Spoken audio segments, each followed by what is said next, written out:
கர்த்தருக்கு ஸ்தோத்திரம். கர்த்தர் வாழ்த்துவாக. இந்த நாட்களிலே தியானத்துக்கு லேவியாம் புத்தகத்துல லேவியாமம் 20ஆம் அதிகாரம் 24வது வாசிப்போம். லேவியாமம் 20:24. நீங்கள் அவர்கள் தேசத்தை சுதந்திரிப்பீர்கள் என்று உங்களோட சொன்னேன். பாலும் தேனும் ஓடுகிற அந்த தேசத்தை உங்களுக்கு சுதந்திரமாக கொடுப்பேன். உங்களை மற்ற ஜனங்களை விட்டு பிரித்தெடுத்து உங்கள் தேவனாய கர்த்தர் நானே. அல்லேலூயா. கர்த்தருக்கு ஸ்தோத்திரம். கர்த்தரை மகிமைப்படுவதாக. பழைய ஏற்பாட்டு இஸ்ரவேல் சபைக்கு தேவன் வாக்கு பண்ணின பூமி தான் என்னது? கானான் தேசம். அல்லேலூயா. தேவனால் தெரிந்து கொள்ளப்பட்டு அந்த இஸ்ரவேல் ஜனங்கள் எகிப்தில் அடிமைத்தனமாக இருந்த இஸ்ரவேல் ஜனங்களுக்கு அவளை விடுவித்து அவங்களுக்கு வாக்கு பண்ண பூமி தான் என்னது? கானான் தேசம். அந்த தேசத்தை குறித்து ஆண்டவர் அநேக வசனங்கள் மூலமாக அதை மேன்மை, அந்த தேசத்துடைய சிறப்பு தன்மை எல்லாம் எடுத்து சொன்னாரு. அந்த தேசம் நல்ல தேசம் சொன்னாரு. அநேக வசனம் வாசிக்கும் போது அந்த தேசத்துக்கு சொல்லும்போது இருந்தாரு நல்ல தேசம். அல்லேலூயா. அது மட்டும் இல்ல, பாலும் தேனும் ஓடக்கூடிய தேசம் என்று சொல்றாரு. அல்லேலூயா. பாலும் தேனா ரோட்ல பாலும் தேன் ஓட நினைக்காதீங்க. என்னது பாலும் தேன்? என்ன அர்த்தம்? கால்நடைகள் அதிகமா உள்ள தேசம், தேன் உற்பத்தி ஆகக்கூடிய அதிகமான தேசம். அதான் பாலும் தேனும் சொல்றது. பாலும் தேனும் ஓடக்கூடிய ஒரு செழிப்பான தேசம் என்று சொல்லப்பட்டிருக்குது. அதே போல அந்த தேசத்துல கோதுமை, வாற்கோதுமை, அத்திமரம், அத்திப்பழம், ஒலிவ மரம், ஒலிவு எண்ணெய்கள், தேன், இது போன்ற ஏராளமான நல்ல விளைச்சல் உள்ளக்கூடிய ஒரு நல்ல செழிப்பான தேசம் என்று ஆண்டு சொல்றாரு. இந்த உபாகத்துல நீங்க வாசித்து சரி, 8ஆம் அதிகாரத்துல 7, 8, 9 வாசம் சரி, அது தேசத்துக்கு சொல்லப்பட்டது. 7, 8, 9. உன் தேவனாய கர்த்தர் உன்னை நல்ல தேசத்திலே பிரவேசிக்க பண்ணுகிறார். அது பள்ளத்தாக்குகளும் மலைகளிலிருந்து புறப்படுகிற ஆறுகளும் ஊற்றுகளும் ஏரிகளும் உள்ள தேசம். அது கோதுமையும் வாற்கோதுமையும் திராட்சை செடிகளையும் அத்தி மரங்களும் மாதுளம் உள்ள தேசம். அது ஒலிவ மரங்களும் எண்ணெயும் தேனும் உள்ள தேசம். அது தாட்சி இல்லாமல் அப்பம் புசிக்கிற தேசம். பஞ்சம் என்று வராது. ஒன்று உனக்கு குறைபடாத தேசம். கல்லுகள் இரும்பா இருக்கும். செம்பு வெட்டி எடுக்கப்படும்.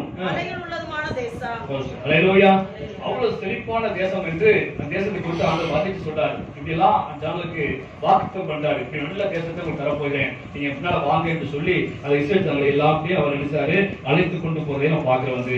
ஆனா அந்த இஸ்ரவேல் ஜனங்களை வழிநடத்தக்கூடிய ஒரு ஊழியக்காரர் யாருன்னு சொன்னா மோசே என்ற ஊழியக்காரர். மோசே மூலமா தேவன் அந்த இஸ்ரவேல் ஜனங்களை வழிநடத்தி கொண்டு போறாரு. எத்தனை போனாங்க கூட? 6 லட்சம் புருஷர்கள். 20 வயசுக்கு மேற்பட்ட ஆண்கள் மட்டும் 6 லட்சம் பேர். 20 வயசுக்கு கீழே உள்ளவங்க ஏராளமா இருக்கிறாங்க, பெண்கள் ஏராளமா இருக்கிறாங்க. ஆக ஒரு வேதப்படி சொல்றாரு மொத்தம் 25 லட்சம் பேர் இருப்பாங்க சொல்றாரு. மொத்தம் எத்தனை பேர்? 25 லட்சம் பேர். அல்லேலூயா. பெண்கள், சிறு பிள்ளைகள், ஆண்கள் எல்லாம் சேர்த்தா மொத்தம் 25 லட்சம் பேர் அங்க மோசேக்குனால போனான்னு சொல்லப்பட்டது. அந்த அளவுக்கு மோசே மூலமாக கர்த்தர் அந்த கானானை வாக்களித்து அந்த கானான் தேசத்தை கொண்டு போய் சேர்க்கும்படியாக கர்த்தர் கூட இருந்து கொண்டு போனாரு. அல்லேலூயா. அது மட்டும் இல்ல, யாத்திராமத்துல 3 வாசிப்போம். அவங்களை எகிப்தியரின் கைக்கு விடுதலையாக்கவும் அவங்க தேசத்திலிருந்து நீக்கி கானானியரும், ஏத்தியரும், எமோரியரும், பெரிசியரும், ஏவியரும், எபூசியரும் இருக்கிற இடமாக்கிய பாலும் தேனும் ஓடுகிற நலமும் விசாலம் உள்ள தேசத்திலே கொண்டு போய் சேர்க்கவே இறங்கினேன். அல்லேலூயா. ஆக ஆண்டவர் மோசேக்கும் சரி, இஸ்ரவேல் ஜனங்களுக்கும் சரி, அந்த 25 லட்சம் மக்களுக்கும் சரி, ஆண்டவர் தேசத்தை வாக்கு பண்ணினாரு. அல்லேலூயா. இந்த தேசத்தை கொண்டு போய் சேர்ப்பேன் என்று வாக்கு பண்ணினாரு. அல்லேலூயா. ஆனால் இந்த தேசத்தை ஆண்டு வாக்கு பண்ணாரு. தேசம் அந்த தேசம் சொன்னாரு. ஆனால் தேசத்தை வாக்கு பண்ணி மோசே மூலமாக நடத்தி கொண்டு போனாரு. ஆனால் அந்த தேசத்துக்குள்ளாக யார் போகல? மோசே போகல. அல்லேலூயா. எவ்வளவு பரிதாபம். மோசே அவ்வளவு ஜனங்களை வழிநடத்தி கொண்டு போறாரு. எவ்வளவு பாடுகள், எவ்வளவு உபத்திரங்கள், எவ்வளவு கல்லறி, எவ்வளவு சொல்லறி எல்லாம் வந்துச்சு மோசேக்கு. எல்லாத்தையும் தாங்கி கொண்டு 40 வருஷம் வனாந்தரத்தில் நடத்தி கொண்டு போறாரு. நடத்தி கொண்டு போன அந்த மோசே ஆண்டவர் வாக்கு பண்ண அந்த கானான் பூமிக்குள்ளாக சொல்லுங்க போக முடியவில்லை. அல்லேலூயா. 20 லட்சம் பேர் இங்க போனாங்க. ஆனா 20 லட்சம் பேர்ல மொத்தம் 6 லட்சம் புருஷன் சொல்லப்பட்டிருக்கு. இந்த 6 லட்சம் புருஷர்கள்ல எத்தனை உள்ள போனாங்க? 2 பேர் தான் உள்ள போனாங்க. அல்லேலூயா. புறப்பட்டது 6 லட்சம் புருஷர்கள். ஆனால் உள்ள போய் சேர்ந்தது ரெண்டு பேரும் போய் சேர்ந்தாங்க. அல்லேலூயா. இந்த பூமியில உள்ள ஒரு தேசம் கானான் தேசம். அந்த கானான் தேசத்தை ஆண்டவர் வாக்கு பண்ணாரு. அல்லேலூயா. அந்த கானான் தேசத்துக்குள்ளாக அழைத்து கொண்டு போன மோசே உள்ள போக முடியவில்லை.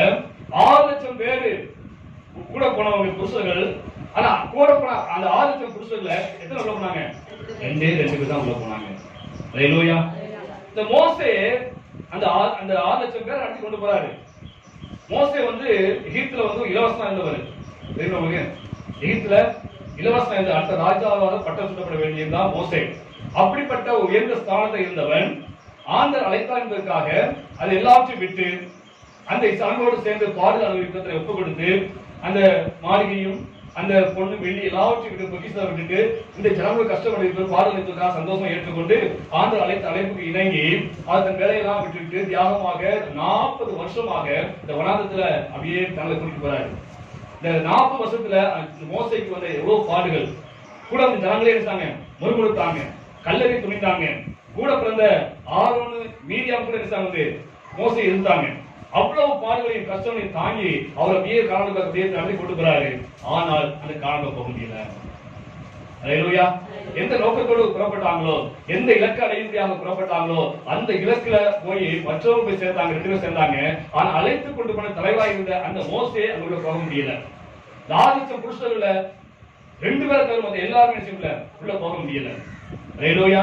ஆனா மோசே போக முடியாத காரணம் என்ன அப்படின்னு சரி, இவருடைய கோபம் தான் காரணம். யாருடைய கோபம்? மோசேயுடைய கோபம், அவருடைய எரிச்சல். இதுதான் அந்த கால சுதந்திரிக்க விடாதபடிக்கு மோசே தடுத்தது. அல்லேலூயா. வாசிப்போம் வசனத்தை. உபாகமத்துல 1ஆம் அதிகாரம் 37 வாசிப்போம். 1:37-38. உங்கள் நிமித்தம் கர்த்தர் என் மேலும் கோபம் கொண்டு நீயும் அதில் பிரவேசிப்பதில்லை. உனக்கு முன்பாக நிற்கிற நூனின் குமாரனாகிய யோசுவா அதில் பிரவேசிப்பான். அவனை திடப்படுத்து, அவனே அதை இஸ்ரவேலுக்கு சுதந்திரமாய் பங்கிடுவான். அல்லேலூயா. இந்த வசனத்துல 2 தேவனை குறித்து போடப்பட்டிருக்கு. முதலாவது யாரு? மோசே. இரண்டாவது யாரு? யோசுவா.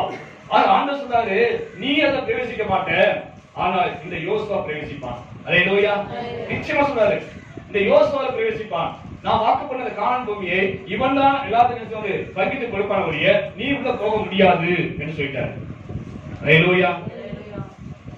மோசே மறுபடியும் ஆண்டவரை கேட்கிறாரு, எப்படியாவது உள்ள கூட்டு போங்க ஆண்டவரே, எப்படியாவது உள்ள போயிருங்க ஆண்டவரே, எப்படியாவது பாத்துறேன் ஆண்டவரே அப்படின்னு சொல்லும்போது எழுதாரு, இதை குறித்து நீ பேசாத.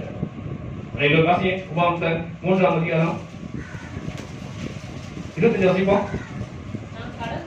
நான் கடந்து போய் யோர்தானுக்கு அப்பத்தில் உள்ள அந்த நல்ல தேசத்தையும் அந்த நல்ல மலையையும் லீபனோனையும் பார்க்கும்படி உத்தரவு கொடுத்தள்ளும் என்று வேண்டிக் கொண்டேன்.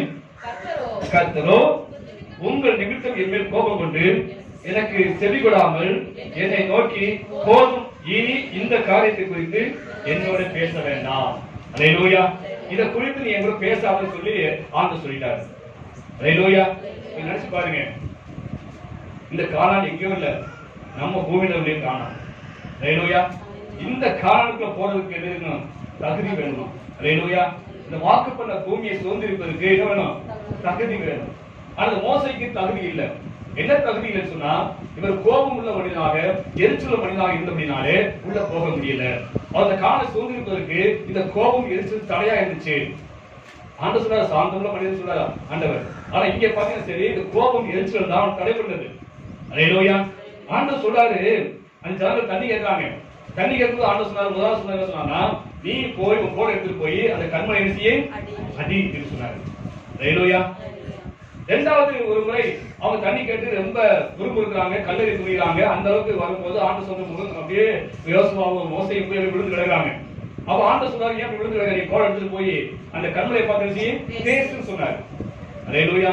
இந்த ஜனங்கள் அவனை படுத்த பாடுனால, அவனை படுத்த துன்பத்தினால, அவனுக்கு கோபப்படுத்தினாலே எரிச்சல் பட்டு கோபப்பட்டு, உங்களுக்கு என்னதான் தண்ணி கொடுக்க முடியுமோ என்று சொல்லி அந்த கோலை கொண்டு அந்த கண்மலை மறுபடியும் 2 பேரை அடித்து விட்டான். அல்லேலூயா. அதுதான் செஞ்ச பெரிய தவறு. கோபத்தினால எடுத்து ஜனங்களோட கோபத்தை கொண்டு போய் கஷ்டத்தை காமிச்சாங்க. நல்லா புரிந்து கொள்ளுங்க. ஏன் ஆண்டு இதனால போய் ஏன் ஆண்டு தடை பண்ணா சொன்னா, அந்த கண்மலை என்று சொல்லக்கூடிய யாரு ஆண்டவர் இயேசு கிறிஸ்து ஒப்பா சொல்லப்பட்டது. அவர்தான் ஜீவ கண்மலை. அது கண்மலை ஒரு முறை தான் பாடு அனுபவிக்கணும். ஹல்லேலூயா. ஒரு முறை தான் பாடு அனுபவிக்கணும். அந்த பாடு அனுபவிக்கும் போது ரட்சிப்பை ஆண்டவர் கொடுக்கிறாரு. ஆனா மறுமுறை அவர் நாமத்துல கேட்டா எல்லாம் கிடைக்கும். ஹல்லேலூயா. அந்த சத்தியத்தை ஆண்டவர் சொல்றாரு. அந்த சத்தியத்தை வலியுறுத்தி மறைமுகமாக ஆண்டவர் சொல்றாரு, நீ ஒரு முறை என்ன செய்ய அதை அடி. ஹல்லேலூயா. அது அடிக்கப்பட வேண்டும். கண்மலை அடிக்கப்பட வேண்டும். கர்த்தர் இயேசு கிறிஸ்து ஒரு முறை அடிக்கப்பட வேண்டும். ஹல்லேலூயா. அப்பொழுது தண்ணீர் வரும், ரட்சிப்பு வரும், பரிசுத்த அபிஷேகம் வெளியே வரும். ஹல்லேலூயா. அதுக்கு பிறகு நீ கேட்டாலே போதும். ஹல்லேலூயா. கண்களை பார்த்து பேசு, அப்பொழுது என்ன செய்ய உனக்கு வேண்டியதான் கிடைக்கும். நாம இதெல்லாம் கேட்கணும் சொல்லியிருக்காரு, கிடைக்கும் என்று சொன்னாரு. ஆனா இந்த ஜனங்களோட கோபத்தை நினைச்சாரு, எரிச்சலை கொண்டு போய் நினைச்சாரு, கட்டத்தை காட்டிட்டாரு. ஹல்லேலூயா. இது நிமித்தமாக என்ன செய்யல, அந்த காரணத்திலாக மோசே போக முடியவில்லை. ஹல்லேலூயா. அவ்வளவு ஆண்டு வாக்கு பண்ண நல்ல தேசமாக்கி அந்த கானான், அது எங்க பரலோகம் கிடையாது, எங்க இருக்கு, இந்த பூமியில் உள்ள தேசம். ஹல்லேலூயா. அந்த தேசத்துக்கு போவதற்கு இந்த மோசேயுடைய கோபமும் எரிச்சலும் தடையாக இருந்தது. ஹல்லேலூயா. அது மட்டும் இல்ல, அந்த 6,00,000 புருஷர்கள் புறப்பட்டு வந்தாங்க. இந்த 6,00,000 புருஷர்ல இந்த யோசுவாவும் காலேபும் தவிர மற்ற யாரும் கூட போக முடியல. காரணம் என்ன? அவருடைய கோபம், அவருடைய முறுமுறுப்பு, அவருடைய அவிசுவாசம். எதுக்கட்டா அவிசுவாசம் வார்த்தை பேசுறாங்க, எதுக்கட்டாலும் முறுமுறுக்காங்க. கர்த்தரை முறுமுறுக்காங்க, மோசையை முறுமுறுக்காங்க, எல்லாத்தையும் முறுமுறுக்காங்க. ஆண்டு வார்த்தை கீழ்ப்படியவே கிடையாது. அந்த தேவனுடைய வார்த்தை கேட்டு நடப்போம்னு சொல்லி அவங்க உடன்படிக்கை பண்ணாங்க. ஆனா சில கடைசி வரைக்கும் நடக்கல. அதனால அத்தனை பேரும் வனாந்தரத்திலே மாண்டு போனாங்க, அழிந்து போனாங்க. மோசேக்கு பத்தி அந்த கோபத்தினால எரிச்சிருந்தாலும் அந்த காம்பை பேசிக்க முடியாம போச்சு. ஹல்லேலூயா. இந்த யோசுவாவும் காலேபும் தான் உள்ள பிரவேசித்தார்கள். ஹல்லேலூயா. இன்னைக்கு அநேக பேர் புரிந்து கொள்ளல, இந்த கோபம் எதுக்கு வந்தது ஒரு பாவம் என்று புரிந்து கொள்ள முடியாது. கோபம் என்றது பாவம் தானே. கோபம் என்றது மனுஷனுக்கு கோபம் இல்லாம இருக்காது, எல்லாத்துக்கும் கோபம் நிச்சயம் வரதான் செய்யும். ஆனா ஆண்டு என்ன சொல்றாரு, நீ கோபம் கொண்டாலும் பாவம் செய்யாதீர்கள். ஹல்லேலூயா. அந்த கோபம் எப்ப தணியணும்? சாயந்தரத்துக்குள்ளாக என்ன செய்யணும்? சூரிய அஸ்தமனத்துக்குள்ளாக கோபம் தணிஞ்சிடணும். ஹல்லேலூயா. இந்த கோபத்தை மனசு வச்சுக்கிட்டே கூடாது, அந்த பகையை கசப்ப வச்சுட்டே கூடாது. யார் எனக்கு கோபம் கொண்டாலும் சரி அதை அவர் மன்னிக்க வேண்டும் என்று ஆண்டு சொல்றாரு. ஹல்லேலூயா. அவர் கோபம் என்பது, இந்த எரிச்சல் என்பது என்னது? பாவம். ஹல்லேலூயா. ஆனா இந்த அநேகர் என்ன சொன்னா இதை பாவமாக ஒத்துக்கொள்ளவே கிடையாது. அந்த கோபத்துக்கு நியாயம் கற்பிக்கிறாங்க, நாங்க கோபப்பட்டது நியாயம் தான். ஹல்லேலூயா. அது எப்படி மனசுல கோபப்படாம இருக்க முடியும்? கோபம் இருக்கிறதா என்னது குணம் இருக்கும். இப்படி எல்லாம் சொல்லி தன்னுடைய அந்த பாவத்தை நியாயப்படுத்தவும் பாடக்கூடிய இது கோபம் என்பது ஒரு பாவம், இது நம்மளுக்கு போகணும். ஹல்லேலூயா. நம்ம ஆண்டவர் இயேசு சாந்தமுள்ளவராக இருக்கிறாரு, அது போல சாந்தத்தை நம்ம தெரிந்து கொள்ள வேண்டும் என்ற அந்த எண்ணம் சிந்தை விஷயம் நமக்கு வர மாட்டேங்குது. ஹல்லேலூயா. மோசே கூட தன் கோபத்தை நியாயப்படுத்தலாம். வாசிக்க சங்கீதத்தை வாசிப்போம். சங்கீதம் 106 39 வாசிப்போம். சங்கீதம் 106 32 33. மேரிபாவின் தண்ணீர்களிடத்திலும் அவர்கள் கடும் கோபம் மூட்டினார்கள். அவர்கள் நிமித்தம் மோசேக்கு பொல்லாப்பு வந்தது. பாருங்க, கடும் கோபம் மூட்டினாங்க மோசேக்கு. அதனாலதான் மோசேக்கு என்ன வந்து பொல்லாப்பு வந்துச்சு. ஹல்லேலூயா. கோபம் மூட்டினாங்க, கோபப்பட்டான். அப்ப இன்னைக்கு பாருங்க, சத்துருவானவன் கோபப்படும்படியாக அநேகரை தூண்டி விட்டு தான் செய்யறான். ஹல்லேலூயா. சும்மா இருந்தாலும் கோபப்படும்படியாக ஏதோ ஒரு காரியத்தை தூண்டி விடுறான். எதுக்காகன்னு சொன்னா தேவன் நம்ம தண்டனை அனுபவிக்கிறார். ஹல்லேலூயா. தேவன் தண்டனை கொடுக்கறதுக்காக, தேவன் அடி வாங்கினதுக்காக தான் வந்து கோபத்தை தூண்டி விடுறான். ஹல்லேலூயா.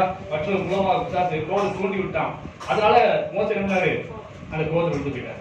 கீழே வாசிஸ்டர் அந்த ஆவியை விசலப்படுத்தினார்கள், முதல் பதறி பேசிட்டார். ஹல்லேலூயா.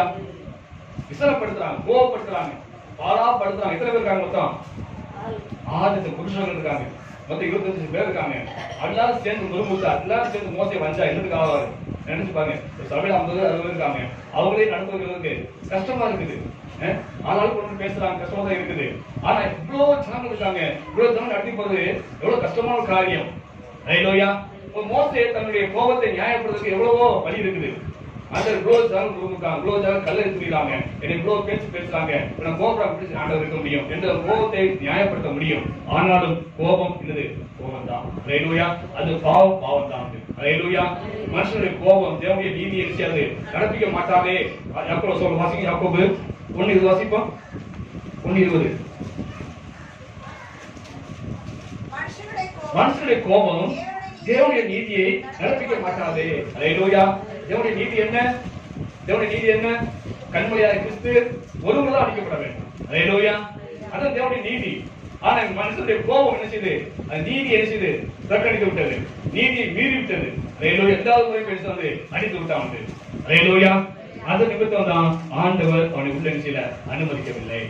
அல்லேலூயா. கானான் தேசம் என்பது இப்போது நம்ம பூமியில் உள்ள ஒரு தேசம். அந்த தேசத்துக்கு போறதுக்கு மோசடைய கோபம், மோசடைய பாவம் தடையான்னு சொன்னா ஆண்டவர் நமக்கு என்ன வாக்கு உயர் காலத்துல நித்திய ஜீவனை ஆண்டவர் வாக்குப்படிக்கிறார். அல்லேலூயா. ஆண்டவர் உங்களுக்கு எனக்கு எழுதுறாரு நித்திய ஜீவன் பரலோகத்தை வாக்குப்படிக்கிறாரு. ஆண்டவர் இயேசு கிறிஸ்து சதாகாலம் வாழக்கூடிய ஒரு பாக்கியம் வாக்கை நமக்கு ஆண்டவர் வாக்களித்திருக்காரு. அந்த ஜனங்களுக்கு இந்த பூமியில் உள்ள இடம் தான் வாக்கு பண்ணாரு. இந்த பூமியில் உள்ள ஒரு சின்ன பகுதி கானான் தேசம், அது நல்ல செழிப்பான பகுதி தான், இல்லைன்னு சொல்ல. அந்த பகுதி தான் கர்த்தர் வாக்கு பண்ணாரு. ஆனா அந்த பகுதியை சுதந்திரிப்பதற்கு அந்த ஜனத்துக்கு தகுதியான எதிர்பார்த்தாரு. அல்லேலூயா. நான் வாக்கப்பட்ட பூமியை நீ சுதந்திரிக்க வேண்டும் சொன்னால் நீ எப்படி இருக்கணும்? எனக்கு வந்து பசுமை ஜீவிக்க வேண்டும், என்னை உண்மையா பின்பற்றி வர வேண்டும், அப்படி நான் சொல்ற வழியில் நடந்து வர வேண்டும். அப்படி இருந்தா தான் நீ உள்ள போக முடியும். அல்லேலூயா. அது மோசே தலைவரை தப்பு பண்ணிட்டாரு, அது அவருக்கு பண்ணிட்டார் ஆண்டவர். ஆண்டவர் நியாயாதிபதி. அல்லேலூயா. யாரா இருந்தாலும் சரி, தப்புனா தப்பு தான், பாவம்னா பாவம் தான் ஆண்டவர் சொல்லுகிறார். அல்லேலூயா. மோசே நிப்பாட்டிய ஆண்டவர் இந்த 6,00,000 பேர்ல பார்த்தீங்கன்னா எல்லாரும் தேவனை முறுப்படுத்தாங்க, எல்லாரும் தேவனுடைய வார்த்தைக்கு விரோதமாக செய்ய ஆரம்பித்தாங்க, விக்கிரகம் செய்ய ஆரம்பித்தாங்க, வேஸ்தரம் பண்ண ஆரம்பித்தாங்க. இதை விட்டு எல்லாரும் பாண்டு பண்ணாங்க. 2 மட்டும் உள்ள போய் சேர்ந்தாங்க. அல்லேலூயா. இந்த பூமியில இடத்தை சுதந்திரத்திற்கே ஆண்டவர் இவ்வளவு கண்டிஷன் பண்ணாருன்னா, இவ்வளவு ஆண்டவர் பார்த்தான்னு சொன்னா வானத்தை பருவத்தில் இருக்கக்கூடிய அந்த நித்திய ஜீவனை சுதந்திரத்திற்கு நமக்கு என்னென்ன தகுதி வேணும் என்று சிந்திச்சு பாருங்க. அல்லேலூயா. லேபர் சுதந்திரிக்க முடியுமா? இந்த பூமியில இடத்துக்கு போறதுக்கே ஆண்டவர் நினைச்சாரு, அவ்வளவு கண்டிஷன் போறாரு. அல்லேலூயா. நீங்க போய் காங்கிரஸ் வந்து போயிடலாம். ஆனா ஆண்டவர் வாக்கு பண்ண அந்த பூமியை சுதந்திரத்திற்கு அந்த இஸ்ரவேலருக்கு அநேக தகுதி எதிர்பார்த்தாரு. ஆனா தகுதி இல்ல. அது ஜனங்கள் பாவம் செய்தார்கள், வேஸ்தனம் செய்தார்கள், விக்கிரகங்களை செய்தார்கள், தேவனுடைய வார்த்தைக்கு இப்படி அவங்க முறுமுறுத்தார்கள். மோசையும் பதில் செய்ய அந்த ஜனங்கள் படுத்த அந்த கோபத்தை மட்டும்னால அவனும் கோபப்பட்டு பதவி பேசினான், பதவி காரியத்தை செய்தான். அதுல வந்து அவனும் கூட கோபம் தேவன் செய்து ஆண்டு தடுத்து நிறுத்திட்டாரு. அல்லேலூயா. ஆண்டவர் நமக்கு வாக்குப்படியிருக்கார். புதிய பிரகாரத்தில் வாசிப்போம். 1 யோவான் 2:20 வாசிப்போம். 1 யோவான் 2:25. நித்திய ஜீவனை அளிப்பேன் என்பதே அவர் நமக்கு செய்த வாக்குத்தத்தமானது. அல்லேலூயா. தேவன் உங்களுக்கும் எனக்கும் ஆண்டு வாக்குப்படியிருக்காரு. என்ன வாக்கு சொன்னா? என்னது? நித்திய ஜீவனை தருவேன். அல்லேலூயா. அன்னைக்கு அந்த ஜனங்களுக்கு காண வாக்கு பண்ணாரு. இன்னைக்கு நமக்கு ஆண்டு பரம காண வாக்குப்படியிருக்காரு. என்னது? பரம காண வாக்குப்படியிருக்காரு. அது எங்க இருக்குது? இந்த பூமியில இல்ல. எங்க இருக்குது? பரலோகத்துல இருக்குது. அல்லேலூயா. அது மத்திய ஆகாயத்துல இருக்குது. அந்த இடத்தை ஆண்டவர் வாக்குப்படியிருக்காரு. இந்த பூமியில இடத்தை சுதந்திரத்திற்கு இஸ்ரவேலால் முடியல, அது தகுதியற்ற போனாலும் சொல்லப்பட்டிருக்குது. ஆக மேல உள்ள அந்த 3வது வானத்தில் உள்ள அந்த நித்திய ஜீவனை அந்த பரம காண சுதந்திரம் சொன்னால் நமக்கு என்ன தகுதி எல்லாம் வேண்டும் சிந்திச்சு பாருங்க. அந்த பருவத்துக்கு போறது ஈஸியான காரியம் கிடையாது. எல்லாரும் நினைக்கிறாங்க சபைக்கு போனா போதும், ஞாபகம் எடுத்தா போதும், நம்ம அபிஷேகம் பண்ணா போதும், நான் பருவத்துக்கு சேர்ந்துலாம் நினைக்கிறாங்க. வந்து அப்படி அல்ல. அது இடுக்கமான வாசம் சொல்லப்பட்டிருக்குது. அதுக்கு போறது ரொம்ப கஷ்டமான காரியம் சொல்லப்பட்டிருக்குது. அன்னைக்கு 6,00,000 பேர் 2 விதம் உள்ள போனாங்க. ஆனா இன்னைக்கு நான் சொல்றேன் வந்து கோடியில ஒருத்தன் தான் உள்ள போக முடியும். அல்லேலூயா. எத்தனை பேர்ல சாதாரண பூமி சுதந்திரத்துக்கு எத்தனை 6,00,000ல 2 விதம் உள்ள போனாங்க. ஆனா பரலோகத்தை சுதந்திரிக்கணும்னு சொன்னா எத்தனை வரணும்? கோடியில ஒரு ஆள் உள்ள போகும். அல்லேலூயா. அப்ப அது எவ்வளவு நெருக்கமான இடம், அது போறது எவ்வளவு கஷ்டமான இடம் சிந்திச்சு பாருங்க, நினைச்சு பாருங்க. இந்த பூமியில காணான்னு சொல்லிட்டு அவ்வளவு காண்ட கண்டிஷன் போறாரு, அவ்வளவு நிபந்தனை வைத்து அங்க மோசையும் தடை பண்ணிட்டாரு. மோசை கர்த்தருக்கு பிரியமான மனுஷன். அல்லேலூயா. அவன் இருந்தாலும் அவன் கோபப்பட்டதுனால, எரிச்சல் பட்டதுனால, ஆன கோபத்தின் நிமித்தமா, எரிச்சல் நிமித்தமா, பாவத்தின் நிமித்தமா அவன் தடை பண்ணி நீ போக மாட்டே, நீ காண மாட்டேன்னு சொல்லி அங்கேயே நிப்பாட்டிட்டாரு. அல்லேலூயா. அப்படி இருக்கும்போது ஆண்டவர் வாக்கு பண்ண அந்த மேலான கானானை, அந்த பரம கானானை சுதந்திரிக்கணும்னு சொன்னால் நாம எவ்வளவு தகுதிகளா இருக்க வேண்டும் நினைச்சு பாருங்க. அல்லேலூயா. ரொம்ப ஈஸியான காரியம் கிடையாது. அல்லேலூயா. ரொம்ப கஷ்டமான காரியம். பரலோகம் இருக்குது, அதுக்கு ஆப்போசிட் இருக்குது, நரகம் ஒன்று இருக்குது. 2வது ஏதாவது போக முடியும். அவன் பரலோகத்துக்கு போக மாட்டேன்னு சொன்னா இங்க போகணும், அதற்கு தான் போகணும். அதான் இப்படி இடம் தெரியும். அல்லேலூயா. அது பயங்கரமான இடம், அழுகை உள்ள இடம், பக்கடிக்குள்ள இடம் சொல்லப்பட்டிருக்குது. அங்க புழுக சாகாது, நித்திய காலமாக வேதனை அனுபவிக்கிற இடம் அந்த இடம். ஹல்லேலூயா. பரலோகம் என்பது தேவனோடு சதாகாலம் வாழக்கூடிய இடம். அப்படி பரிசுத்தவங்களை எல்லாம் பார்க்க முடியும், ஆபிரகாமை பார்க்க முடியும், தாவீதை பார்க்க முடியும், மோசேயை பார்க்க முடியும். இப்படிப்பட்ட ஒரு பரிசுத்தவங்களை எல்லாம் பார்க்கக்கூடிய ஒரு இடம் தான் இது பரலோகம், பரமக்கான. ஹல்லேலூயா. தேவனோடு சதாகாலம் வாழக்கூடிய வாழ்க்கை. அப்ப நாட்களிலே நாம் எப்படி ஜீவிக்க போறோம்னு சிந்திச்சு பாருங்க. நாம் பரலோகத்தை பேசுகிறோம் சொன்னால் நாம் என்ன காரியத்தை திட்டமிட்டு போய் நினைச்சு பாருங்க. இந்த கோபம் என்பது ஒரு பெரிய ஒரு பாவம். ஹல்லேலூயா. தாவீது மேல சவுல் கோபம் அடைந்தான். தாவீது மேல சவுல் கோபப்பட்டான். அது என்ன வந்துச்சு? கோபப்பட்டான். உடனே தேவன் அனுப்பப்பட்ட பொல்லாத ஆவி அவனை பிடிச்சது. ஹல்லேலூயா. அவனை பிடிச்சு அலக்கழிச்சது. அது மட்டுமா? அடுத்து பார்த்தீங்கன்னா தேவனுடைய அவன் ஜெபத்துக்கு ஆண்டவர் பதிலே கொடுக்கல. தேவ சித்தம் அறிய முடியல. ஹல்லேலூயா. அது மட்டும் இல்லாமல் பார்த்தீங்கன்னா சரி, அவன் தற்கொலை பண்ணி செத்து போனான். ஹல்லேலூயா. யுத்தத்தில் அவன் பிள்ளைகள்லாம் ஒரே நாள் செய்து ஆண்டு போச்சு. அது மட்டும் இல்ல, அவனுடைய சந்ததி அந்த ராஜாவை சிங்காசனம் செய்து இறந்து போனாங்க. ஹல்லேலூயா. அவன் கோபத்தினால அவன் எவ்வளவு பெரிய பாதிப்பு உண்டாக்குது பாருங்க. மோசனுடைய கோபத்தினாலே அவன் எவ்வளவு பெரிய பாதிப்பு, எவ்வளவு கஷ்டப்பட்டு நான் ஜனங்களை நடத்தி வந்த 40 வருஷமாக ஆண்டவத்துல அவன் ராஜாவா இருக்க வேண்டியவன். தியாகமாக ஆண்டவருக்கு ஜனங்களை எப்படியாவது கொண்டு போய் காண சேர்க்கறதுக்காக எவ்வளவு பிரயாசப்பட்டு வந்தான். எவ்வளவு முறுமுறுப்பு, எவ்வளவு கல்லறி வந்துச்சு, சொல்லி வச்சு எல்லாத்தையும் தாங்கிக்கிட்டு அவன் 40 வருஷமாக வளர்ந்து நடந்து வந்தானே. ஆனாலும் அந்த பட்ட பிரயாசம் விருதா போச்சு. காரணம் என்ன சொன்னா, அவன் கோபத்தை விடாதனால, அவன் மூக்கப்படுறதை விடாதபடினாலே, அந்த எரிச்சலை விடாதபடினாலே அவனுக்கு பேர் இந்த காரணத்தை பேசிக்க முடியாம போச்சு. ஹல்லேலூயா. ஆக இந்த நாட்களில் பரமக்கான சுதந்திரம் சொன்னால் நாம இந்த கோபம், இந்த பாவ சுபாவமாகிய இந்த மாம்ச குணமாகிய இந்த கோபத்தை எரிச்சலை நாம் விட்டுவிட வேண்டும். அப்படி இல்லை என்று சொன்னால் நாம் பிரவேசிக்க முடியாது. ஆண்டு வாக்கு பண்ண அந்த பரமக்கான சுதந்திரிக்க முடியாது. ஹல்லேலூயா. யாக்கோபு மேல ஏசா கோபப்பட்டான். அது என்ன? தேவனுடைய கிருபையை இழந்து போயிட்டான். ஹல்லேலூயா. அவன் யாரா இருக்கணும்? ஆபிரகாமின் தேவன், ஈசாக்கின் தேவன், ஏசாவின் தேவன் வந்திருக்கணும். ஆனா அவன் கோபத்தின் நிமித்தமாக ஏசாவின் தேவனுக்கு பதிலாக யாக்கோபு வந்துக்கிட்டாரு. யாக்கோபின் தேவனுக்கு பேர் இருந்துச்சு. ஹல்லேலூயா. புதிய ஏற்பாட்டில் கூட ஆண்டவராகிய இயேசு கிறிஸ்து ஒரு சின்ன சம்பவத்தை சொன்னாரு. கெட்டகுமாரன் கதையை சொன்னாரு. அந்த கெட்டகுமாரன் அந்த ஒரு தகப்பனுக்கு 2 பிள்ளைங்க, 2 பிள்ளைல அந்த கெட்டகுமாரன் இளையகுமாரன் கெட்டகுமாரன் சொல்லப்பட்டது. அவன் என்ன அப்பாட சண்டை போட்டு சொத்தம் வாங்கிட்டு போய் தவறாக செலவழித்து கடைசியில பார்த்தீங்கன்னா சாப்பிட ஒண்ணும் இல்லாம பஞ்சிக்கு தவிர எடுத்து சாப்பிட்ட திருப்பமாக தான் சொல்லப்பட்டது. ஆனா மூத்த சகோதரன் ரொம்ப நல்ல சகோதரன், மூத்தவன் ரொம்ப நல்ல அப்பாவுக்கு கீழ்ப்படிந்து அப்பா சொல்ல வேலை செஞ்சுட்டு இருக்கான். ஆனா அவன் சாப்பாட்டுக்கு வழி இல்லாம இளையகுமாரன், அது கெட்டகுமாரன் தான். இளையகுமாரன் திரும்பி அப்பாட்ட போயிடும் சொல்லி அப்பாட்ட வர்றான். அப்பா சந்தோஷம் ஏற்றுக்கொண்டாரு. ஏற்றுக்கொண்டு மட்டுமில்ல, அவனுக்கு பெரிய விருந்தை ஆயத்தப்படுத்துறாரு. அங்குள்ள 6 மடங்கு அடிச்சு கொடுத்த கண்டு அடித்திருக்காரு. ஒரு பெரிய விருந்து ஆயத்தப்பட்டு கொண்டிருக்காரு. இவன் மூத்த குமாரன் வர்றான். வந்த உடனே எனக்கு என்ன விசாரிக்கலாம், என்ன அப்படி கூட்டமா இருக்கு வீட்டுல இவ்வளவு விருந்துலாம் இருப்பாங்க, என்ன அப்படின்னு உன் தம்பி வந்திருக்கான் சொன்னாரு. அங்க சொல்றாங்க. சொன்ன அவங்க என்ன வந்துச்சு?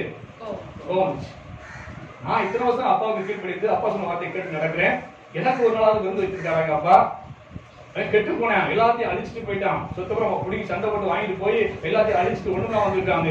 அவனுக்கும் பெரிய விருந்து ஏற்பா விடுறாரு, எனக்கு என்ன செய்ய மாட்டேங்காரு, விருந்து வைக்கலையே என்று சொல்லி கோபத்துல இப்ப என்ன ஆயிட்டா நல்ல குமாரன் கெட்டவன் ஆயிட்டான். ஹல்லேலூயா. நல்லவனா இருந்தவன் கெட்டவனா ஆயிட்டான். கெட்டவன் நல்லவன் ஆயிட்டான். எதனால? இந்த கோபத்தினால. ஹல்லேலூயா. இந்த கோபம் நல்லவனை என்ன செய்யணும்? கெட்டவனா மாற்றிடும். ஹல்லேலூயா.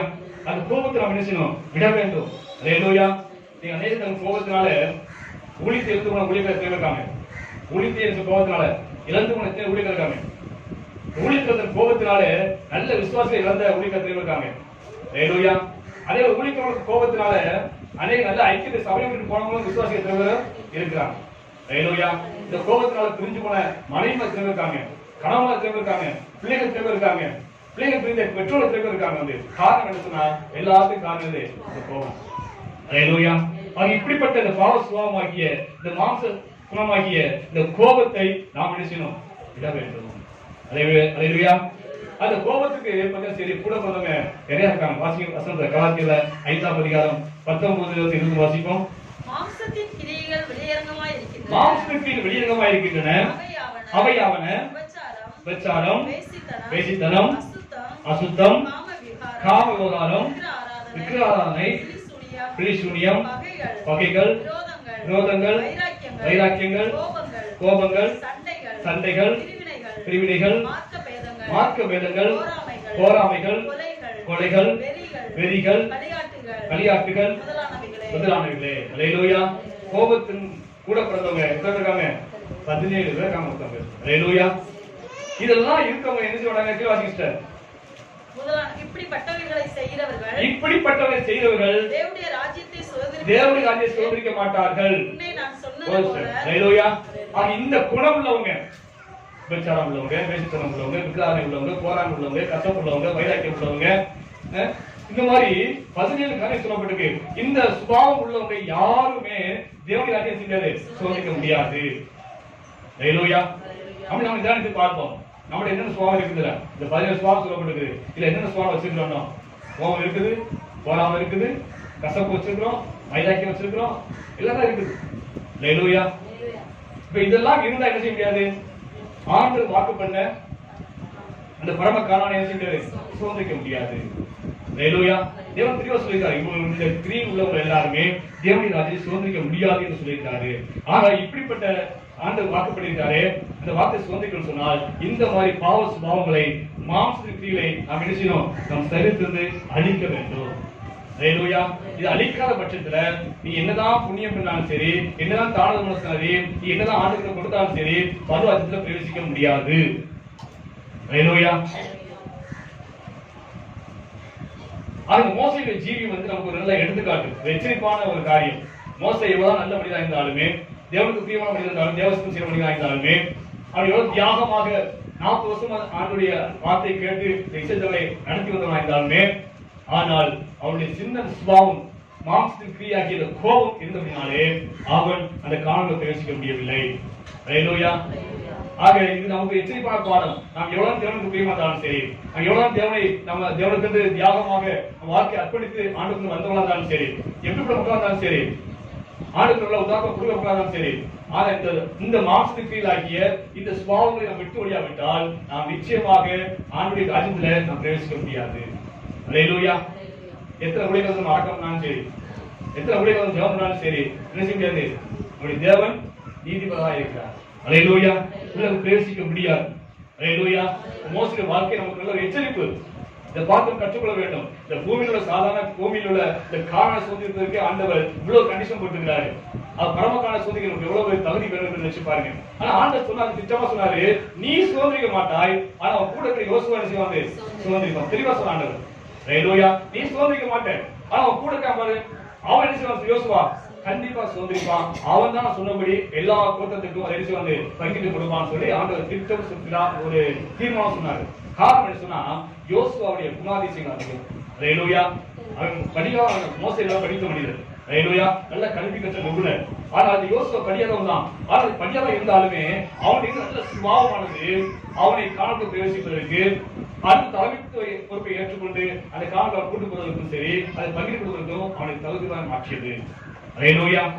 அது முதல் காரணம் சொன்னா, அவனுக்கு காணப்பட்ட ஒரு உறுதியான தீர்மானம் தான். யோசுவாவுக்கு ஒரு தீர்மானம், உறுதியான தீர்மானம். அல்லேலூயா. ஆரம்பத்திலிருந்து கடைசி வரைக்கும் யோசுவாவுக்காக ஒரு உறுதியான தீர்மானம் இருந்துச்சு. அந்த தீர்மானம் தான் அவனுக்கு ஆண்டவர் பார்த்தா, தீர்மானத்தை பார்த்தான், அவனை அந்த காலத்தை அனுப்புவதற்கு தகுதிதான். முதல் காரியம் சொன்னா ஒரு உறுதியான தீர்மானம் மனுஷன் யோசுவா. அல்லேலூயா.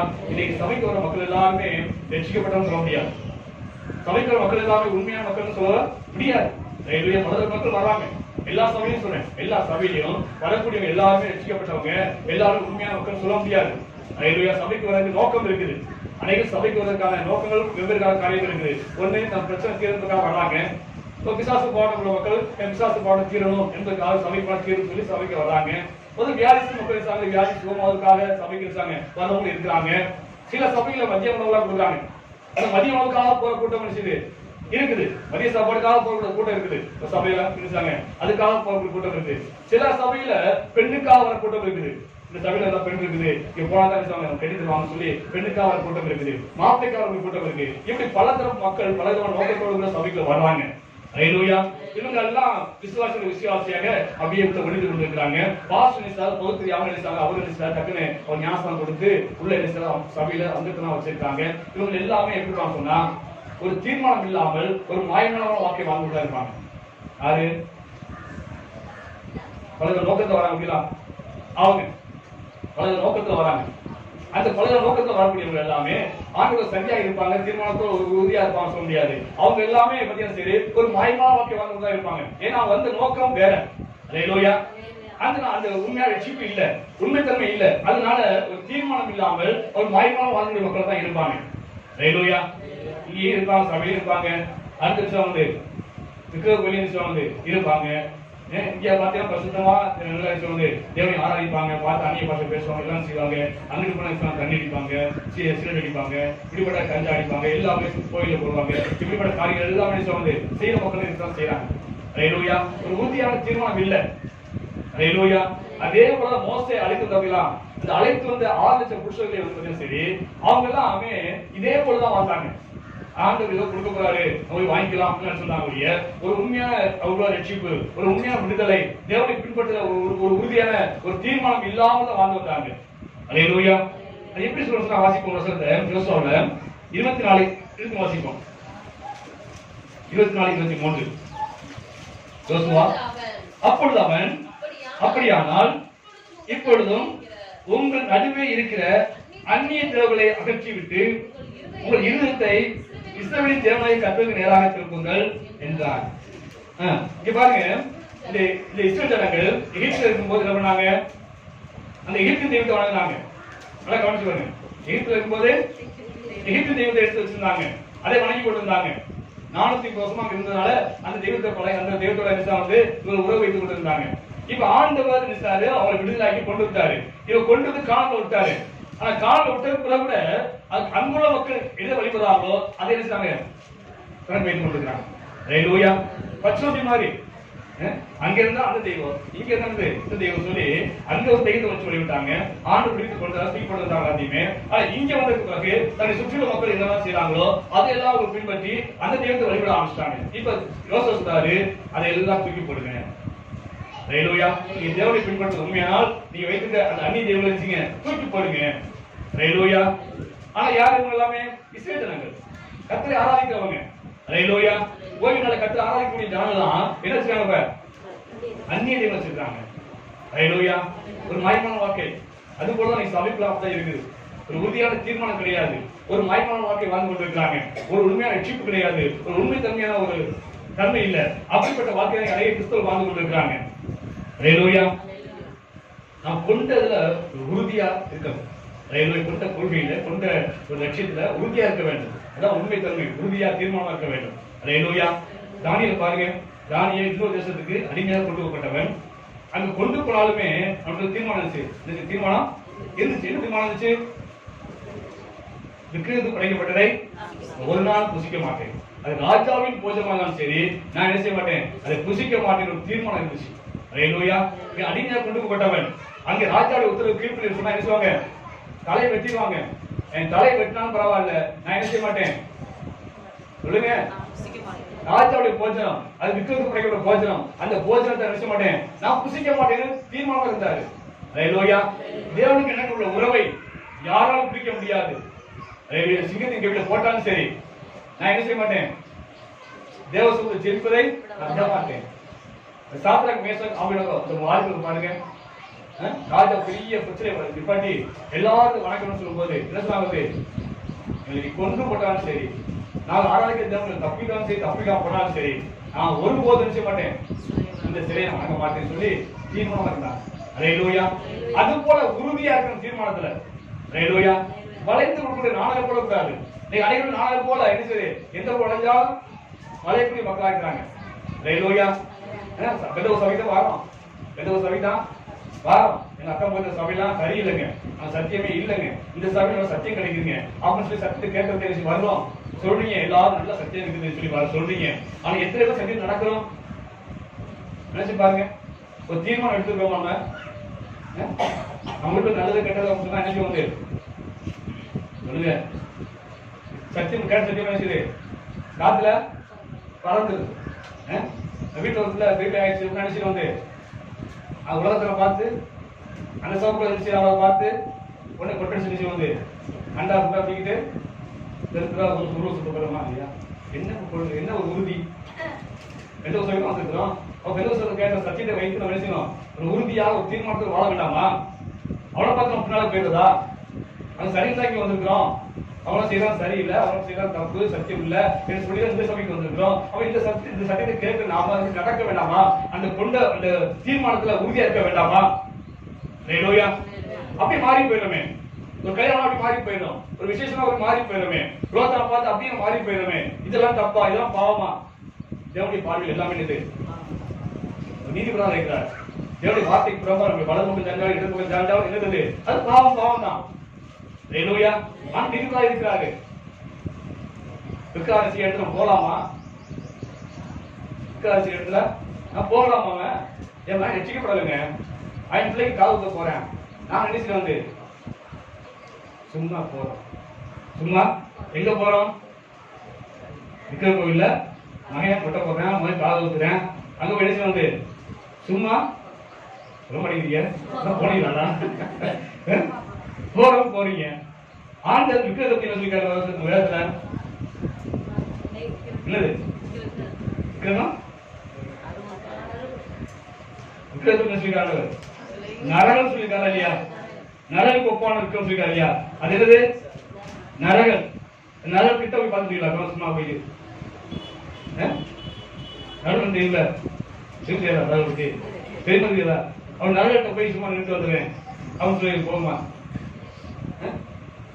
ஒரு உறுதியான ஒரு விசுவாசம், ஒரு உறுதியான தீர்மானம் இல்லையே, அவருக்கு பரவாயில்ல பிரவேசிக்க முடியும். யோசிப்பா பாருங்க, கடைசி வரைக்கும் உறுதியா இருந்தார். ஹல்லேலூயா. கடைசி வரைக்கும் ஆண்டவர் பற்றுதல் ஒரு உறுதியாக அவர் நினைச்சிருந்தார். ஹல்லேலூயா. பெரும் சொல்லித்த வாரம் ஆனாலும் அந்த பெரும் சொல்லி சத்தியத்தை கேட்டு அதை விட நான் உறுதியா நிக்கணும். சாயக்கூடாது, நாளை போல சாயக்கூடாது. ஆண்டவர் பேதுருவை பார்த்து பேசுறாரு, கேவான்னு தெரிவிச்சாரு. கேவான்னு அப்படின்னு என்ன அர்த்தம்? பாறை அப்படின்னு அர்த்தம் வந்து. ஏன் கேவான் வச்சாரு? சீமன் சொன்ன அர்த்தம், சீமன் பேர் என்ன அர்த்தம் வந்து? நாணல் அர்த்தம். ஹல்லேலூயா.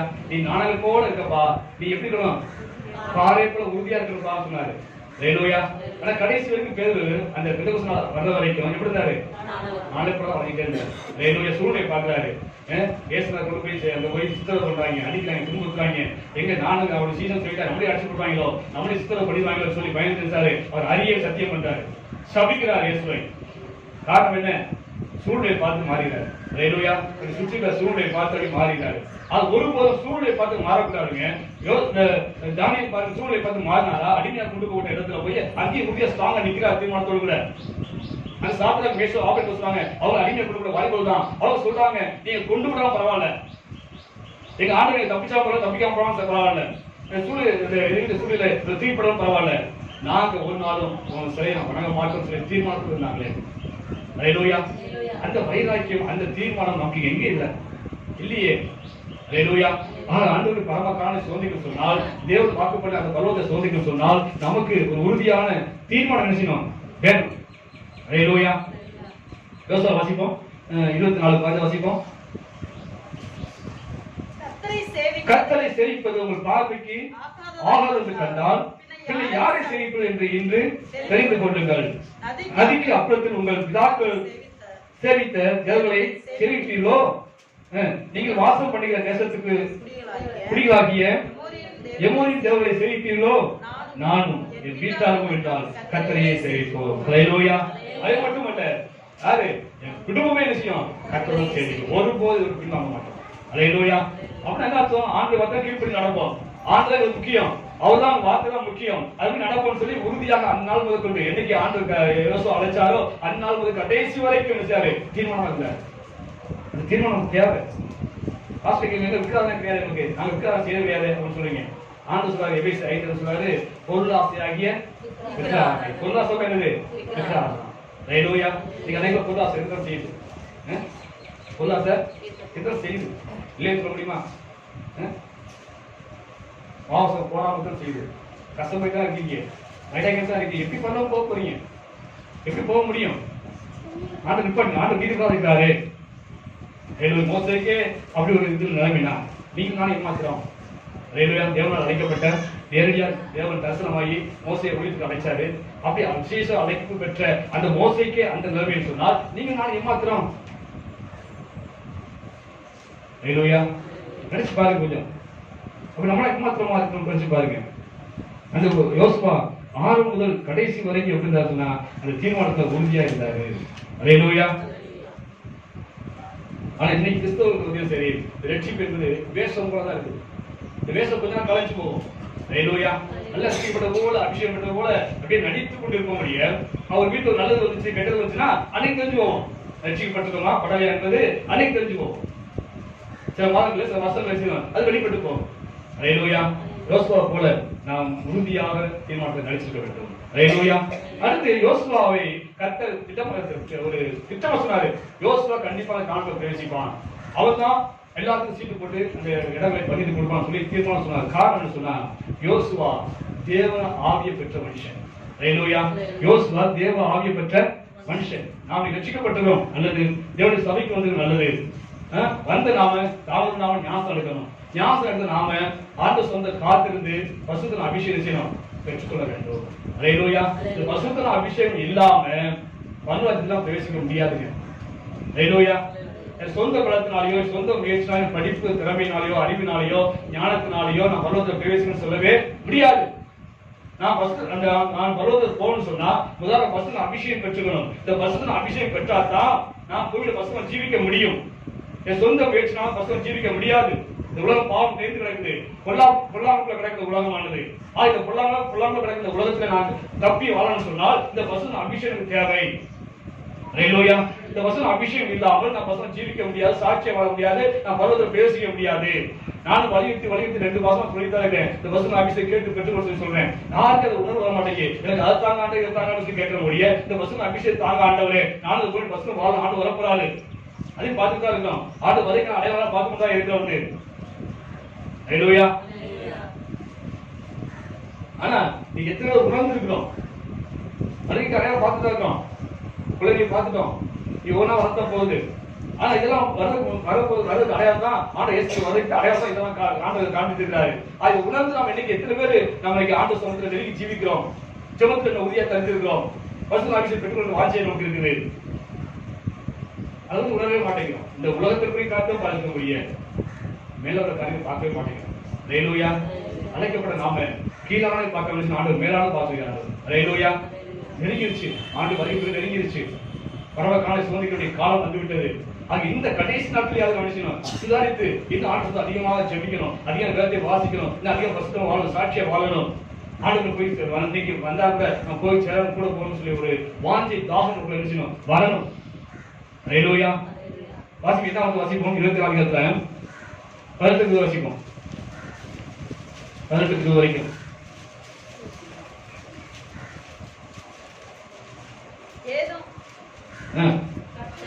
கர்த்தர் மோசேயை நோக்கி, ஆவியை பெற்றிருக்கிற புருஷனாகிய யோசுவா என்னும் ஊழியக்காரனை நீ தெரிந்து கொண்டு அவனும் கையை வைத்து அவனை ஆசாரியனாகிய எலியாசருக்கு முன்பாக நிறுத்தி கண்களுக்கு முன்பாக அவனை கட்டளை கொடுத்து அவனை கீழ்ப்படிபடிக்கு உன் கணத்தில் கொஞ்சம் அவனுக்கு கொடு. அல்லேலூயா. முதல் வார்த்தை பாருங்க, மோசேயை நோக்கி ஆவியை பெற்றிருக்கிற இந்த யோசுவா. அல்லேலூயா. யோசுவா பசுத்த ஆவியை பெற்றிருந்தான். அல்லேலூயா. இன்னும் வாசிங்க. என்ன 14 வாசிப்போம். 14:24. என்னுடைய தாசனாகிய காலேப் வேற ஆவியுடையவனாய் இருக்கிறான். அல்லேலூயா. நல்லா கவனிச்சு பாருங்க. யோசுவாவும் காலேபும் இந்த காரணத்துக்கு போறதுக்கு காரணம் என்னது? 2 பேரும் பசுத்த அபிஷேகம் பெற்றவங்க. அல்லேலூயா. யோசுவாவும் காலேபும் யாரு? தேவ ஆவியை பெற்ற மனுஷங்க. மற்ற கூட அத்தனை ஜனங்களும் அந்த அபிஷேகம் பெறாதவங்க. அல்லேலூயா. அன்னைக்கு ஆண்டவர் ஆவியானவர் பார்த்தீங்கன்னா சரி, பழைய காலத்துல வந்து போவாரு. ஆவியானவர் ஒரு தீர்க்க செய்ய சொன்னா அவன் வந்து ஆவியார் இறங்குவாரு, தீர்க்கம் சொல்லுவான், சொல்லி முடிஞ்சா ஆவியார் செய்வாரு, போயிடுவாரு. ஆனா யோசுவாவும் காலேபுமாக தேவ ஆவியோட தங்கி இருந்தாங்க. ஏன் அவங்க போறாரு கூட தங்கி இருக்காரு? போறது காரணம் என்ன சொன்னா, அந்த தேவனுக்கு பிடிக்காத காரியம் செய்யும் போது தேவாவின் சாப்பிட்டு போயிடுவாரு. அப்படிதான் வாங்க வந்தாங்க பழைய பசுவான்கள். ஆனா இந்த யோசுவாவும் காலேபுமாக தேவாவின் எப்பொழுதுமே இருக்காங்க. அதனாலதான் இவங்களால காலத்துல பிரவேசிக்க முடிந்தது. மற்றவங்க கிடையாது, இது பாக்கியம் கிடையாது. அப்ப இந்த இந்த பசுத்தாவின் அபிஷேகம் எதுக்குன்னு சொன்னா, இப்ப உங்க காலத்துல போறாங்க, காலத்துல ஏற்கனவே பல ஜாதி மக்கள் இருக்காங்க, மொத்தம் 7 ஜாதி மக்கள் இருக்கிறாங்க. அது மட்டும் இல்லாமல் அங்கே பாத்தீங்கன்னா சரி 31 குட்டி ராஜாக்கள், அதாவது குழுல மன்னர் இருக்காங்க. 31 ராஜாக்கள் ஆண்டு இருக்காங்க. எதை காம் தேசம் ஆண்டு இருக்காங்க. 7 ஜாதி பெரிய ஜாதி மக்கள் அங்க இருக்கிறாங்க. இவங்களோட தேசம் தான் காம் தேசம். இப்ப எகிப்துல இருந்து ஜாதி போறாங்க. இவங்க போய் என்ன செய்யணும்? அந்த 7 ஜாதியை துரத்தணும். ஹalleluya. அந்த 7 ஜாதியை கொன்று அழிக்கணும். இந்த 31 குழுல மன்னரை துரத்தணும். அப்படி துரத்தினா தான் இந்த கானை சோதிக்க முடியும். சும்மா இல்ல, காலம் சோதிக்க சும்மா சோதிக்க முடியாது. ஆண்டு வாக்கு பண்ண பூமி தான். ஆண்டு வாக்கு பண்ண பூமினாலுமே அது சோதிக்க சொன்னால் போராடணும். அது போராடுறதுக்கு உனக்கு என்ன வேணும்? ஆவின் பலன் தேவை. அதை சொந்தப்படுத்த முடியாது. நீ எங்க இருந்து வந்திருக்கிற? எகிப்துல இருந்து வந்திருக்கிற. எகிப்து எத்தனை வருஷம் இருக்க? 400 வருஷம் இருந்திருக்க. அங்க எப்படி இருந்திருக்க? அடிமையா இருந்திருக்க. சரியா சோதனை கிடையாது, நல்ல தூய்மை கிடையாது. அடிமைத்தனத்தை வேலை பார்த்து இரவு பகலுக்கு பாராதபடிக்கு செங்க அறுத்து வேலை செஞ்சு கஷ்டப்பட்டு வெளியே வந்திருக்க. எப்படி இருப்பாங்க அவங்க? இருப்பாங்க 400 வருஷமா அடிமையா இருக்காங்க. சரியா சாப்பாடு கிடையாது, சரியா தூக்கம் கிடையாது. எப்படி இருப்பாங்க? ஆளு நல்லா மெடிஞ்சு போய் இருப்பாங்க, எலும்பு தோல்மா இருப்பாங்க வந்து. ஆனா அப்படிப்பட்ட ஜனங்கள் தான் போய் காரணம் போய் சோதிக்கணும். அவங்க போய் தான் பூத்து ராஜாவை துரத்தணும். அப்படிங்கும் போது உங்களுக்கு என்ன வேணும்? சொந்த பலத்துல போய் மேற்கொள்ள முடியாது, சொந்த முயற்சியா போய் மேற்கொள்ள முடியாது. அவங்க உன்னத பலன் தேவை, அவங்களுக்கு பசுத்தன அபிஷேகம் தேவை. அவ ஆண்டு சொன்னாரு, அவர் வெளியே புறப்பட்டு வரும்போது எப்படி இருந்தாங்க? காண்டாமிருகத்துக்கு ஒத்த பலன் வச்சாங்க. ஹalleluya. காண்டாமிருகத்துக்கு ஒத்த பலன் வந்துச்சு. எப்படி பலன் வந்துச்சு? 4 வருஷம் அடிமைப்படுற ஜனங்களுக்கு காண்டாமிருகத்துக்கு பலன் வந்துச்சுன்னா எப்படி வந்துச்சு? இந்த பசுத்தன அபிஷேகம் கொடுத்தது. ஹalleluya. அதே போல இந்த பூமியில நாம் வாழும்போது நமக்கு போராட்டம் இருக்குது. நமக்கு என்ன இருக்குது? போராட்டம் இருக்குது. நமக்கு யுத்தம் இருக்குது. நமக்கு என்ன இருக்குது? யுத்தம் இருக்குது. ஹalleluya. அன்னைக்கு எப்படி அவங்களுக்கு யுத்தம் இருந்துச்சோ, அது எழுத்துப்பூர்வமான யுத்தம், கையில் ஆயுதங்கள் எடுத்து யுத்தம் செய்ய வேண்டியது. ஆனா இன்னைக்கு கண்ணுக்கு தெரியாத எதிரிகள் இருக்கிறாங்க. அவங்களோட ஆவிக்கு யுத்தம் செய்ய வேண்டிய ஒரு சூழ்நிலை நாம் இருக்கிறவங்க. அப்ப நமக்கு சொந்த எழுத்தினால, சொந்த முயற்சினால அந்த கண்ணுக்கு தெரியாத எதிரியோடு போராடி ஜெயிக்க முடியாது. அதுக்கு தான் இந்த பசுத்தன அபிஷேகம் தேவை. எபேசியர் 6:10 வாசிப்போம். கடைசியாக என் சகோதரரே, கர்த்தரிலும் அவருடைய சத்துவத்தின் வல்லமையிலும் பலப்படுங்கள். எபேசியர் 6:12 வாசிங்க. ஏனெனில் மாம்சத்தோடும் ரத்தத்திலும் அல்ல, பிரயத்தனங்களோடும் அதிகாரங்களோடும் இந்த பிரபஞ்சத்தின் அதிகார லோகங்களோடும் வானமண்டல வாய்ப்பு செடியோடும் போராட்டம் உண்டு. ஹalleluya. நமக்கு இந்த போராட்டம் உண்டு. இந்த பூமியில வாழும்போது நமக்கு போராட்டம் உண்டு. இந்த போராட்டத்துல எதிரிகளை சூழ்ச்சிலாம் நாம் தகுதியாக்கிட்டு நாம் செய்யப்பட சொன்னால் நமக்கு சொந்த பலத்துல முடியாது, சொந்த முயற்சியா முடியாது. இந்த பசுத்தன அபிஷேகம், இந்த உன்னத பலன் தேவை. ஹalleluya. இதான் ஜெயிச்சது போக முடியும். ஜெயக்குள்ளவன் எல்லாவற்றையும் சொல்லிக்கலாம். சொல்லுங்க இல்லையா? ஜெயக்குள்ளவன் சொல்லிக்குவான். ஜெயிக்காம போக முடியாது. இந்த மாம்சனை ஜெயிக்காமல் பலத்தை பேசிக்க முடியாது. இந்த மாம்சனை ஜெயிக்க முதலாவது இந்த மாம்சமும் ஆவியும் என்ன செய்யும்? யுத்தம் பண்ணிட்டு தான் இருக்கும். டெய்லி நான் காலை 5 மணிக்கு ஜெபம் நினைக்கிறேன், 4 மணிக்கு ஜெபம் நினைக்கிறேன். இந்த மாம்சம் சொல்லுது விடுதானே? சொல்லுங்க, என்ன விடுது? நான் ஜெபம் பண்ணேன், நீங்க விடுங்க. விடுதா? குழு கிடைச்சது இன்னும் கொஞ்சம் பத்தி படுப்போம். 6 மணிக்கு ஜெபம் ஆண்டு கேட்க மாட்டாரா? 7 மணிக்கு ஜெபம் ஆண்டு கேட்க மாட்டாரா? இல்ல இன்னைக்கு நாளைக்கு பண்ண கேட்க மாட்டாரா? எப்படி தான் நம்ம போய்கிட்டு இருக்க முடியும்? மாம்சம் பேசுது அப்படி, ஆவி என்ன செய்யுது? அதுக்கு அடங்கி போகுது. ஏன்னா ஆவியில பிறந்து இல்லை நமக்கு. அப்ப மாம்சத்தை நம்ம கெடுக்கிறோம். இன்னைக்கு மாம்சத்தை செஞ்சுட்டு வந்து அவங்க மாம்சத்தை ஜெயிக்கணுமே, என் ரத்தத்தை நான் ஜெயிக்கணுமே. ரத்தம் பாவம் இருந்தது, ரத்தம் வந்து ஆதாமுடைய சந்ததியில வந்ததுனால இந்த ரத்தம் பாவம் இருந்த ரத்தமா இருக்குது. இது எல்லாம் பாவம் செய்ய தூண்டுது நம்மள. இடத்தாக்கா இருக்க இல்லையா? அவருக்கு இருக்குல்ல. அப்ப அதை மேற்கொள்ளணும்ல. எப்படி மேற்கொள்ள முடியும்? இந்த பசுத்தன அபிஷேகம் வந்தா தான் இதை மேற்கொண்டு ஜெயிக்க முடியும். இந்த மாம்சம் ஜெயிக்க முடியும். இந்த உலகத்துல அந்த ஓரம் இருக்கிறான், விசுவாசம் எதிரியா இருக்கிறான். அவன் எப்படியாவது பொழுது போராடாது தடுப்பதற்காக அவன் என்ன வழக்கமான தந்திரமான காரியம் செய்து கொண்டிருக்கான். அவனை ஜெயிக்க வேண்டும். ஜெயிக்கணும் தான் என்ன செய்ய முடியும்? ஜெயிக்கணும் தான் என்னது? வெண்வசம் தரப்பட்ட சொல்ற வசனம் சொல்லுது. ஜெயிக்கணும் தான் அது என்னது? என்ன சொல்றது? வெற்றி வசனம். ஹalleluya. அவனை ஜெயிச்சா தான் இன்னைக்கு நாம் சும்மா பூமியில இல்ல சட்டப்படலாம். ஆனா பரலோகத்துக்கு போகும்போது வெளிச்சல வேணும். என்ன செய்யணும்? நான் ஜெயிக்கணும். வெற்றி வசனம் கொடுக்கப்படணும்னு சொன்னா அந்த பூமியில இந்த விசுவாசம் ஜெயிக்கணும், இந்த சரீரத்தை இந்த மாம்சத்தை ஜெயிக்கணும். அப்பதான் வெள்ளத்தில் ஜெயிக்கப்படும். அது ஜெயிப்பட்டா தான் ஆண்டவர் இயேசு கிறிஸ்துவுக்கு போய் செய்யுங்க, பக்கத்துல மனவாட்டியா போய் உட்கார முடியும். ஹalleluya. ஜெயம் பெறாம போக முடியாது. ஹalleluya. மோசே படிச்சு தேர்ந்தவதான். அது எழுத்து சகல சாஸ்திரம் கற்று தேர்ந்தவர் தான். ஆனா அவரால் போக முடியலையே. இந்த ஆவி பெற்ற யோசுவா காலத்துல போக முடிஞ்சுச்சு. அவர் திறமை இருக்கு. யாருக்கு? மோசைக்கு. சகல சாஸ்திரமே கற்று தேர்ந்தவன் அசல் சொல்லுது. அப்போஸ்தலர் வாசிப்போம் 7ஆம் அதிகாரம் 22.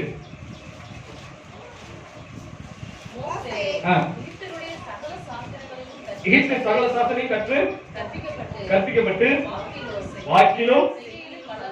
வாக்கிலும் செய்கையிலும் வல்லவனானான். ஹல்லேலூயா. மோசேக்கு என்ன செஞ்சாராம்? வாக்கிலும் அவன் என்ன அர்த்தம்? முதல் சொல்லுவாரு மோசே, அது சொல்லுவாரு செய்வாரு. ஹல்லேலூயா.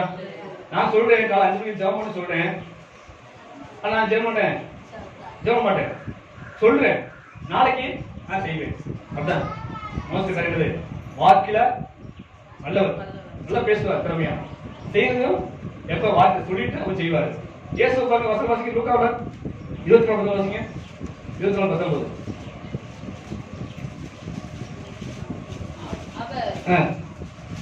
அவர் எவைகள் என்றார். அதற்கு அவர்கள் நசரேயனாகிய இயேசுவை குறித்தவைகளே. அவர் தேவனுக்கு முன்பாகவும் ஜனங்கள் எல்லாருக்கும் முன்பாகவும் நல்ல கவனிங்க. என்னது? செய்கையிலும் வாக்கிலும் வல்லவனாக சேர்ந்தார். நல்ல கவனிங்க. இயேசுவுக்கும் மோசேக்கும் வித்தியாசம். செய்வாரு முதல்ல, அதுக்கும் சொல்லுவாரு. சத்துரு நேசி என்று சொல்லுவாரு, முதல்ல நேசிப்பாரு, அதுக்கும் மற்றவங்க போதிப்பாரு. ஹல்லேலூயா. செஞ்சது போதிப்பாரு. ஆனா மோசே சொல்லிட்டு அவன் செய்வாரு. அது வித்தியாசம். அதனால விருந்து போனார். ஹல்லேலூயா. பிரசங்கம் பண்ணாத கூட முதல்ல இந்த பிரசங்கம் எனக்கு பொருந்துதா, நான் வசனத்தை நான் கேட்டு நடக்கலாம் என்று சிந்திச்சு பார்த்து அதுக்கப்புறம் தான் செய்வாங்க பிரசங்கம் பண்ணணும். நாம செய்யணும், அதுக்கப்புறம் செய்யணும் சொல்லணும். ஹல்லேலூயா. சொல்லுவாங்க புத்தகத்தை ஒரு அம்மா பிள்ளைய கொடுத்தாங்க. புத்தகத்தை பிள்ளைய கொடுத்தாங்க.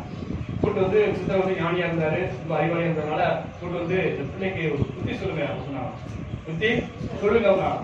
அவங்க அம்மா அந்த புத்தக கேட்டாங்க என்னவா செய்யணும் சொல்லுங்கம்மான்னு போது காலை எந்திரிச்சோடனே எழுந்தாந்து வெள்ளத்தை அள்ளி இருக்காது. நல்லா திங்கிறாங்க, நிறைய காலத்துல வெள்ளம் திட்டாங்க காமிச்சோடனே. எவ்வளவு உடம்பு கெடுதி, அது தின்னா உடம்பு தேருமா, சொல்லுங்க புத்தி சொல்லுங்க, நீங்க சொன்னதை கேட்பான், உங்களை ரொம்ப நேசிக்கிறான் அப்படின்னு சொல்லி புத்தகம் பிள்ளைய கொண்டு விட்டாங்க. புத்தர் சொன்னாரு, நீ அடுத்த வாரம் கூட்டு வாங்க சொன்னாரு. அடுத்த வாரம் கூட்டிட்டு வர சொன்னாரு. அடுத்த வாரம் நம்ம கூட்டு வந்தாங்க. கூட்டு ஐயா நீ கூட்டு இருக்கேன் சொல்லுங்க அப்படின்னு சொல்லும்போது அவர் கூட்டு சொன்னாரா, தம்பி வெள்ளம் சாப்பிடுறாங்க, வெள்ளம் உடம்பு நிச்சயம் அதிகமா சாப்பிட்டா உடம்பு கெடுது, அதனால சாப்பிடாது தம்பி அப்படின்னு சொன்னாரா. அந்த அம்மா பார்த்தாங்க, அன்னைக்கே சொல்லிருக்காங்க நீங்க. அவர் சொன்னாரா, இது எனக்கு தெரியாது, வெள்ளம் சாப்பிட்டா உடம்பு கெடுது எனக்கு தெரியாது, அதனால நான் பெருசு தெரிஞ்சுட்டேன், தெரிஞ்சு முதல்ல நான் சாப்பிட பாடிட்டேன், அதுக்கப்புறம் பிள்ளைங்க சொல்றேன். ஹல்லேலூயா. அதான் இயேசுவை காரியம். முதல்ல அவர் செய்வாரு, அதுவும் சொல்லுவாரு. மோசே அப்படி சொல்லுவாரு, அதுவும் அவர் செய்வாரு. ஹல்லேலூயா. ஞானம் இருந்துச்சு, அறிவு இருந்துச்சு, திறமை இருந்துச்சு, யுத்த பயிற்சி பெற்றவர். அப்படி இருந்தாலும் இந்த அவர் அறிவினாலே, மூளை அறிவினாலே தான் பேசிக்க முடியல. ஹல்லேலூயா. நம்ம எவ்வளவு படித்திருந்தாலும், திறமை இருந்தாலும், அறிவு இருந்தாலும், ஞானம் இருந்தாலும் அந்த பரமக்கான சோதிக்க முடியாது. ஹல்லேலூயா. பசுத்தர் அபிஷேகம் இல்லாமல் நாம் பரமக்கான சோதிக்க முடியாது. அந்த பரமக்கான சோதிக்க சொன்னா பசுத்தர் அபிஷேகம் நமக்கு என்ன செய்யணும், கண்டிப்பாக தேவை. ஹல்லேலூயா. அதனால முடிவெடுங்க. நான் மோசையை போல என் வாழ்க்கையை ஏமாற்றத்தோடு முடிக்க போறேன்னா, யோசுவா போல வெற்றியோட வாழ்க்கையை வாழ போறேன் என்பதை சிந்திச்சு பாருங்க. ஹல்லேலூயா. மூன்றாவது சரி, அந்த யோசுவா ஆண்டவரை அறிவில ரொம்ப வளர்ந்தான். வாசிப்போம் யோசுவாவுல 1ஆம் அதிகாரம் 7 வாசிப்போம். என் தாசனாகிய மோசே உனக்கு கற்பித்த நியாயப்பிரமாணத்தை எல்லாம் செய்ய கவனமாய் இருக்க மாத்திரம் மிகவும் பலம் கொண்டு இடமனதாயிரு. நீ போகும் இடமெல்லாம் புத்திமாய் நடந்து கொள்ளும்படிக்கு அதை விட்டு வலது இடதுபுறம் விலகாதபடி இருப்பாயாக. இந்த நியாயப்பிரமாண புஸ்தகம் உன் வாயை விட்டு பிரியாதிருப்பதாக. இது எழுதியெல்லாம் நீ செய்ய கவனமாய் இருக்கும்படி இரவும் பகலும் அதை தியானித்து கொண்டிருப்பாயாக. அப்பொழுது நீ உன் வழியை வாய்க்க பண்ணுவாய், அப்பொழுது புத்திமானாய் நடந்து கொள்வாய். ஹல்லேலூயா. அவன் தேவனுடைய வார்த்தையை தியானிப்பது எவ்வளவு முக்கியம் என்று பாருங்க. ஆண்டு அறிவை வளர வேண்டும். அப்படி வளரும் போதுதான் என்னது, நாம நம்ம பாதையை வாய்க்க செய்ய முடியும், புத்திமான நடக்க முடியும். தேவனுடைய வசனத்தை படிக்கணும் படிச்சுட்டே இருக்கணும். திருப்பி திருப்பி படிக்கணும், அது தியானிக்கணும். ஒரு வசனத்தை வச்சுட்டு ஒரு நாள் முழுக்க தியானிச்சுட்டே இருக்க வேண்டும். இப்படி தியானிக்க தான் நம்ம ஆண்டவர் அறிவில வளர முடியும், வளர முடியும். ஹல்லேலூயா. ஆண்டவர் அறிவில வளரலாம். அடுத்து பிலிப்பியர் 3:8 வாசிப்போம். 3:8.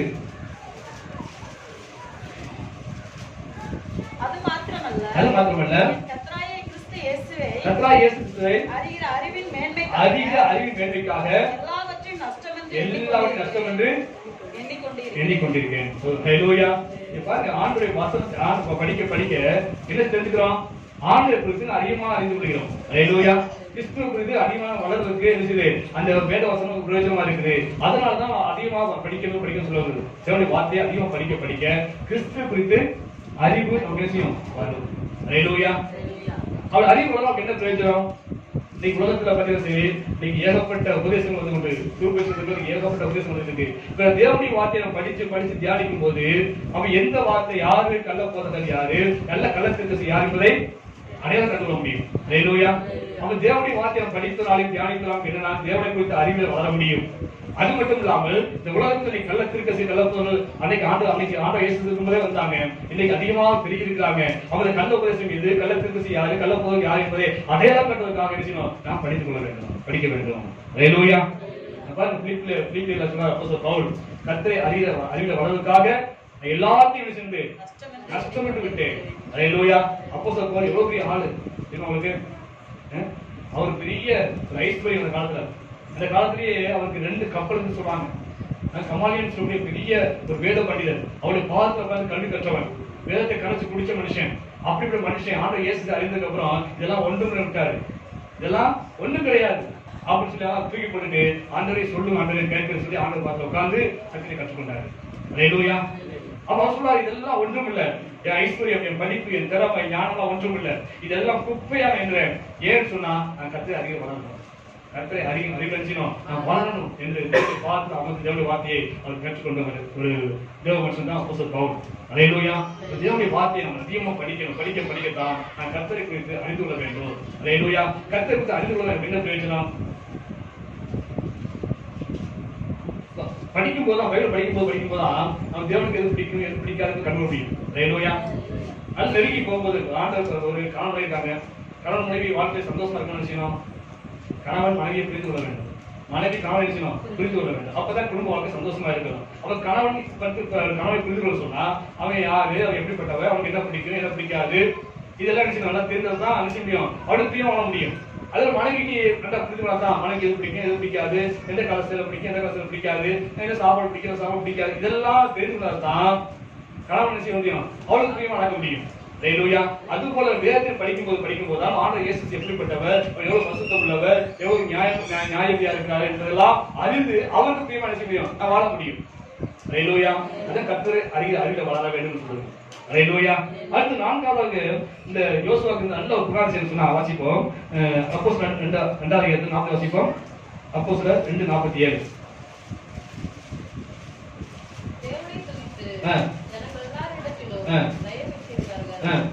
ரட்சிக்கப்படுவதை கர்த்தர் அனுதினமும் சபையிலே சேர்த்துக் கொண்டு வந்தார். ஹல்லேலூயா.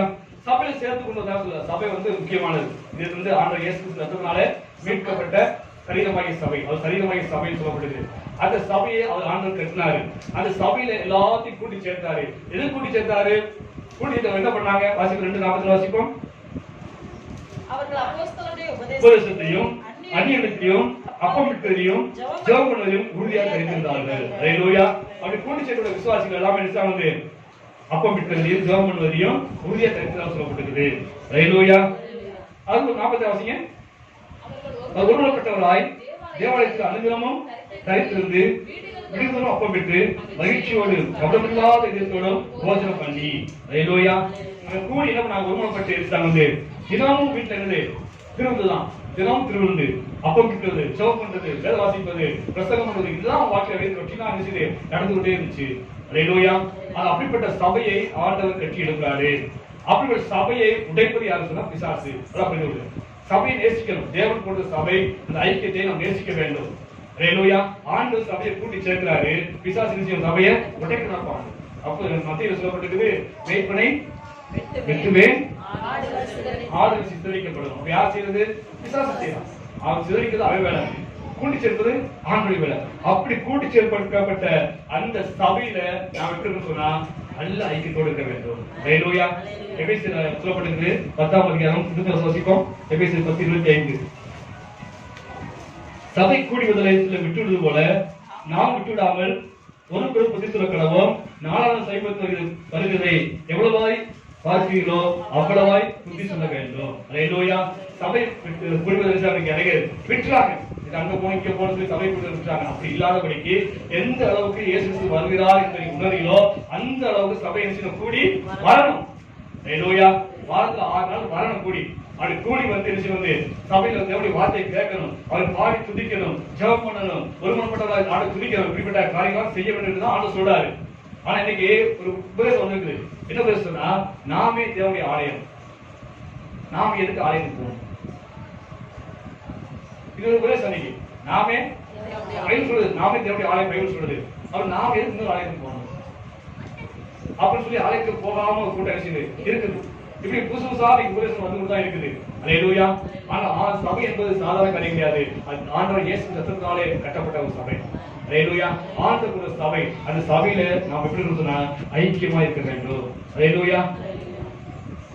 யோசுவா பாருங்க, அந்த நாட்டாமத்துல 33 வாசிப்போம். 33:11. ஒருவன் தன் சிநேகிதனோடு பேசுவது போல கர்த்தர் மோசேயோட முகமுகமாய் பேசினார். பின் அவன் பாளையத்துக்கு திரும்பி போனான். நூனின் குமாரனாகிய யோசுவா என்னும் அவனுடைய பரிடக்காரனாகிய குமார் வாலிபன் ஆசீர்வாதத்தை விட்டு பிரியாது இருந்தான். ஹல்லேலூயா. மோசே வந்தாரு, அந்த ஆசீர்வாதம் வந்தாரு, கர்த்தரோடு பேசினாரு, முகமாய் பேசினாரு, பேசிட்டு பேசிட்டு அவர் போயிட்டாரு. ஆனா கூட கூடிய வேலைக்காரன் யாரு? யோசுவா என்ன பண்ணாங்க? அந்த ஆசீர்வாதம் விலகி போகவே இல்லை. வாலிபன் தெரியும், நல்லா கவனிச்சு பாருங்க. வாலிபன் தேவனுடைய சபையை நேசிக்கிறான். அந்த அளவுக்கு விட்டு போகாதவங்க எல்லாம் போயிட்டாங்க. இவங்க கூட நேசித்து கொண்டு இருக்கான். இது எப்ப 33ஆவது இடத்துல 32ஆவது படிக்கவும் சரி, அங்க அந்த 25 லட்சம் பேர் இருக்கிறவங்க, மோசடி 25 பேரும் சபை விட்டு வெளியே போயிட்டாங்க. இந்த ஆசைப்பட விட்டு பின்வாங்கி போயிட்டாங்க, கத்தை விட்டு பின்வாங்கி போயிட்டாங்க. எல்லாரும் பார்த்து அந்த வனாந்தரத்துல கண்டுபிடி செஞ்சு அதை ஆராதிக்கும்படியாக அங்க ஆட்டம் பாட்டம் என்று வந்து ஒரே கொண்டாட்டம் கூடி முன்னாடிக்காங்க. ஆண்டு விட்டுட்டாங்க, கர்த்தரை விட்டுட்டாங்க, ஆசீர்வாதத்தை விட்டுட்டாங்க. தனக்கென்று கண்டுபிடி உண்டாக்கி அதுக்கு பலி செலுத்தி வந்து அவங்க பெரிய திருவிழா கொண்டாடிட்டாங்க. ஹல்லேலூயா. நல்லா கவனிச்சுப்பாங்க. முதல் அதிகாரத்துல அவன் 25 லட்சம் பேரும் பின்வாங்கி போயிட்டாங்க. 25 பேரும் வந்து ஆசீர்வாதத்தை பங்கெடுத்து போயிட்டாங்க. ஆனா இந்த வாலிப பையனாகிய இந்த யோசுவா மட்டும் தேவனுடைய ஆலயத்தை கொண்டாங்க. ஹல்லேலூயா. எல்லாரும் போயிட்டாங்க, பின்வாங்கி போயிட்டாங்க. ஆண்டு கோபத்துக்கு வேசனம் பண்றாங்க, திருவிழா கொண்டாடுறாங்க, கண்டுபிடி உண்டாக்கி அந்த திருவிழா கொண்டாடிட்டாங்க. அப்படிப்பட்ட வாழ்க்கை வாழ்ந்து இருக்காங்க. எல்லாம் போயிட்டாங்க, பின்வாங்கி போயிட்டாங்க. ஆனா இந்த யோசுவா வாலிப பையன் எல்லாரும் சேர்ந்து அவனும் போய் கொண்டாடாதபடிக்கு அவன் என்ன பண்ண வந்து ஆசீர்வாதத்துக்கு ஆகாதபடிக்கு அங்கே இருந்தான். ஹல்லேலூயா. கர்த்தரோட பேசல, மோசேயோட பேசி போயிட்டாரு, மோசையும் போயிட்டாரு, ஆண்டவரும் போயிட்டாரு. ஆனா இந்த ஆலயத்தில் என்ன பற்றுள்ளவராக, அந்த ஆசீர்வாதத்தில் ஒரு பற்றுள்ளவராக, நம்மளோட ஆண்டவர் பேச மாட்டாரா ஒரு இயக்கமுள்ளவராக அந்த அந்த ஆசீர்வாதத்திலேயே தங்கிட்டான். ஹல்லேலூயா. எல்லாரும் பின்வாங்கி போனாலும் நான் ஒரு நாள் பின்வாங்க மாட்டேன். அப்படியாக அந்த ஆசீர்வாதத்துல ஒரு உறுதியான பற்றுமாக காணப்பட்டாங்க. ஹல்லேலூயா. தேவனை ஆராதிப்பது, தேவனுடைய சபைக்கு வருவதனால எவ்வளவு ஆசீர்வாதம் சொல்லியிருக்காரு. வாசிப்போம். லேவியர் 26 1-4 வாசிப்போம். 26ஆம் அதிகாரம் 1-4 வரைக்கும். நீங்கள் உங்களுக்கு விக்கிரகங்களையும் ரூபங்களையும் உண்டாக்காமலும் உங்களுக்கு சிலையை நிறுத்தாமலும் சித்திரம் தீர்த்த கல்லை நமஸ்கரிக்கும் பொருட்டு உங்கள் தேசத்தில் வைக்காமலும் இருப்பீர்களாக. நான் உங்கள் தேவனாகிய கர்த்தர் ஓய்வு நாளை ஆசரித்து பரிசுத்த ஸ்தலத்தை குறித்து பயபக்தியா இருப்பீர்களாக. நான் கர்த்தர். என் கட்டளைகளின்படி நடந்து கற்பனைகளை கைக்கொண்டு செய்தால் நான் ஏற்ற காலத்தில் உங்களுக்கு மழையை பெய்ய பண்ணுவேன். தன் பலனையும் வெளியிலுள்ள மரங்கள் தன் கனிகளையும் கொடுக்கும். திராட்சைப்பழம் பறிக்கும் காலம் வரைக்கும் போரடிப்பு காலம் இருக்கும். ஓய்வு நாளை நீங்க ஆசிரியா, ஓய்வு நாள் ஆசிரித்தால் இந்த ஆசீர்வாதத்தை பெற்றுக்கொள்ள முடியும். ஹல்லேலூயா. அது ஏசாயாவில் வாசிங்க. ஏசாயாவில் 58ஆம் அதிகாரம் 13 வாசிப்போம். 13-14. என் பரிசுத்த நாளாகிய ஓய்வு நாளிலே உனக்கு இஷ்டமானதை செய்யாமல் காலை விலக்கி வழிகளின்படி நடவாமலும் உனக்கு இஷ்டமானதை செய்யாமலும் சொந்த பேச்சை பேசாமலும் இருந்து ஓய்வின் நாளை நினைக்கணும். மனமகிழ்ச்சி நாள் நினைக்கணும். கஷ்டமா நினைக்காது. ஐயோ இன்னைக்கு சபைக்கு போகணுமே அப்படின்னு நினைக்காது. மனமகிழ்ச்சி நாள் என்று சொல்லி கர்த்தருடைய பரிசுத்த நாளை மகிமையுள்ள நாள் என்று எண்ணி அதை மகிமையாக எண்ணுவாயினால் அப்பொழுது கர்த்தருக்கு மனமகிழ்ச்சியாக இருப்பாய். பூமி உயர்ந்த இடங்களை ஏறிக்க பண்ணி கர்த்தருடைய வாய் சொல்லிட்டு ஆண்டவருடைய சபை கூடுவதை விடாமல் சபை ஆராய்ச்சி சொன்னா இந்த ஆசீர்வாதம் கிடைச்சியும் கிடைக்கும். ஹல்லேலூயா. அது மட்டும் இல்ல, யோசேப்போட காலத்துல ஒரு சிறப்பு சொன்னா அவன் வாயிலிருந்து வர வார்த்தை எல்லாமே விசுவாச வார்த்தையா இருக்கும். ஹல்லேலூயா. விசுவாச வார்த்தை பேசுறாங்க. இந்த சபையில வந்து சரி ரெண்டு விசுவாசி இருக்காங்க. ரெண்டு விதமான விசுவாசி இருக்காங்க.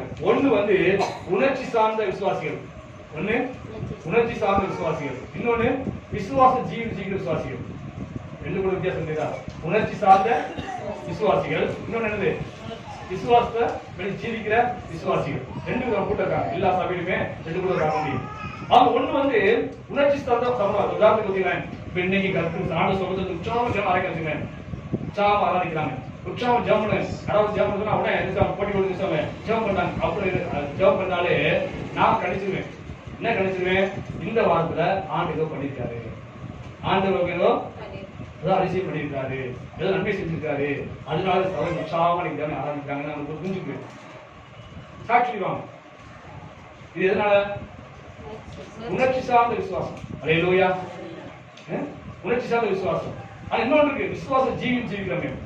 ஒரு வருஷம் ஆபத்துல வசனம் இல்லையா? அத்திமலம் காய்ச்சாலும் இல்ல காய்க்காலும் சரி, மந்தியில ஆடு இல்லாமலும் இருந்தாலும் சரி, நான் கத்தரையே எப்பயுமே சந்தோஷம் போல அது போல எப்பொழுதும் இந்த ஆண்டவர் நன்மை செஞ்சாலும் சரி, தீபம் செய்ய மாட்டாரு, தீமை அனுபவிச்சாலும் சரி, நான் எப்பொழுதுமே கஷ்டப்பட்டு சந்தோஷமா ஆராதிக்க சொல்லி திட்டப்பட்ட கூட்டம். ஹல்லேலூயா. அவர் சபையில ரெண்டு கூட்டம் இருக்காங்க. அதே போல அன்னைக்கு இஸ்ரேல் சபையில வந்து சரி, அங்க மோசே மூலமாக 10 பேரு ஒரு கோத்திரத்துக்கு ஒரு ஆளா இருந்துச்சாங்க. 12 பேர் இருந்துச்சாங்க சொன்னா அந்த காரணம் எப்படி இருக்குன்னு பாத்துவாங்க. அவங்க அனுப்புறாரு மோசே. இவங்க எல்லாம் உள்ள போறாங்க. உள்ள போய் பதினோரு என்ன பெரிய திராட்சை கொலையை வெட்டி தோல்ல சுமந்து வரான். திராட்சை கொலைய நம்ம செய்வோம், திராட்சை கொலையை செய்வான், சில கடல தூக்கி வந்துருவோம். ஆனா அவன் என்ன பண்றான்? இன்னமும் உட்கார்ந்து பேசுவான். இன்னமும் படம் இருக்குது. தேசத்துக்கு இன்னும் சரி திராட்சை கொலை இருக்கும். 2 பேர் தோல் தூக்கி ஒரு மாதிரி கொண்டு போட்டு தோல் தூக்கிட்டு தான் இருக்கும். தொங்கு கீழே வரைக்கும். ஹல்லேலூயா. அவ்வளவு சிறப்பான தேசம். அப்படிப்பட்ட கொலையை தூக்கிட்டு வர்றாங்க. அப்ப அந்த போன 12 பேர்ல 10 பேர் என்ன சொன்னா அவிசுவாச வார்த்தையை பேசுறாங்க. ஏப்பா நம்மளுடைய ஜனங்கள் தேசம் நல்ல தேசம் தான், தேசம் சொல்றாங்க நல்ல தேசம் தான். ஆனா நம்மளுடைய ஜனங்கள் இருக்காங்க ராட்சசை போல இருக்காங்க, பெரியவங்களா இருக்காங்க, அவங்கள ஒன்றும் செய்ய முடியாது, அவங்க கிட்ட போக முடியாது, அவங்களை கொன்றுவாங்க அப்படி சொல்லி அவிசுவாச வார்த்தையை பேசக்கூடிய 2 பேரு 10 பேர்.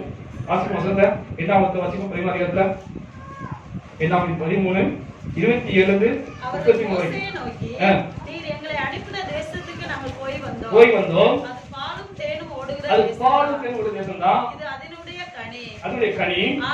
ஆனாலும் அந்த தேசத்திலே குடியிருக்கிற ஜனங்கள் பலவான்கள், பட்டணங்கள் அரணிப்பானவைகளும் மிகவும் பெரியவிதமாய் இருக்கிறது. அங்கே ஏனேக்கின் குமாரரை கண்டோம். அமெரிக்கர் தென்புறமான தேசத்தில் குடியிருக்கிறார்கள். ஏத்தியரும் எமோரியரும் எபூசியரும் மலைநாட்டில் குடியிருக்கிறார்கள். கானானியர் கடல் அருகேயும் யோர்தான் அண்டையிலும் குடியிருக்கிறார்கள் என்றார்கள். அப்பொழுது காலேப் மோசேக்கு முன்பாக ஜனங்களை அமர்த்தி நாம் உடனே போய் அதை சுதந்திரித்துக் கொள்வோம், நாம் அதை எளிதாய் ஜெயித்துக் கொள்ளலாம் சொன்னாங்க. ஹல்லேலூயா. 10 பேர் சொல்றாங்க. அப்படியே புலம்புறாங்க. ஐயோப்பா நல்ல தேசம் இல்லைன்னு சொல்லல, இந்த பாருங்க கனிவை பாருங்க சாட்சியா இருக்குது, நல்ல தேசம் இல்லைன்னு சொல்லல, ஆனா கிட்ட போக முடியாது, பெரிய ஆட்களா இருக்காங்க, ராட்சசமா இருக்காங்க அப்படின்னு சொல்லி 10 பேர் அவிசுவாச வார்த்தை பேசினாங்க. ஆனா அந்த யோசுவாவும் காலேப் 2 பேரும் விசுவாச வார்த்தை பேசினாங்க. ஹல்லேலூயா. அவங்க சூழ்நிலையை பார்த்து பேச உணர்ச்சி சார்ந்த விசுவாசிகள்.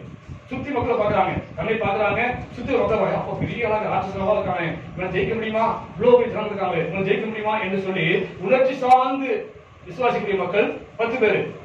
ஆனா 2 பேரும் சொல்றாங்க, இவன் ஏமாத்தணும், என் கூட தேவன் பெரியவர், ஹalleluya, அவனை காட்டி ஆண்டவர் பெரியவர், அவர் வாக்குப்பட்ட பூமி இது, கண்டிப்பா எங்களுக்கு என்ன செய்வாரு, அது கொடுப்பாரு விசுவாசம். அந்த யோசுவாவுக்கு காலையில இருந்துச்சு. ஆனா அந்த விசுவாசம் அவங்க என்ன செய்யல, இல்ல. அவர் சூழ்நிலையை பாக்குறாங்க, ஆட்களை பாக்குறாங்க, அவளை பார்த்து பயந்து போய் எப்ப நம்மளால முடியாது என்று தன் சொந்த பலத்தை எடுத்தாங்க பார்த்து அவங்க தீர்மானிக்கிறாங்க. ஹalleluya. இந்த யோசுவா காலையில சொந்த பலத்தை பாருங்க, என் ஆண்டவர் பெரியவர், இந்த வாக்கு பண்ண தேவன் அவர் மகா பெரியவர், அவர் சர்வவல்ல தேவன், அவர் எங்க கூட இருக்கிறாரு, இந்த ஜனங்க ஏமாத்திரம் என்று விசுவாசம் அவருக்கு இருந்துச்சு. ஹalleluya. அந்த 10 பேர் சொல்ற கேட்டு எல்லாரும் புலம்புனாங்க. ஹalleluya. அந்த 2 பேர் விசுவாச வார்த்தை சொல்லி அவங்கள திடப்படுத்தினாங்க. ஆனா இந்த நாட்கள்ல நான் பேசுற வார்த்தை எப்படிதான் இருக்குது, விசுவாசமுள்ள வார்த்தை பேசுறோமா இல்ல அவிசுவாச வார்த்தை பேசுறோமா, தேவன் பேசி கவனித்து கேட்கிறார். மல்கியா 3:16 சொல்லப்பட்டு வாசிங்க. 3:16.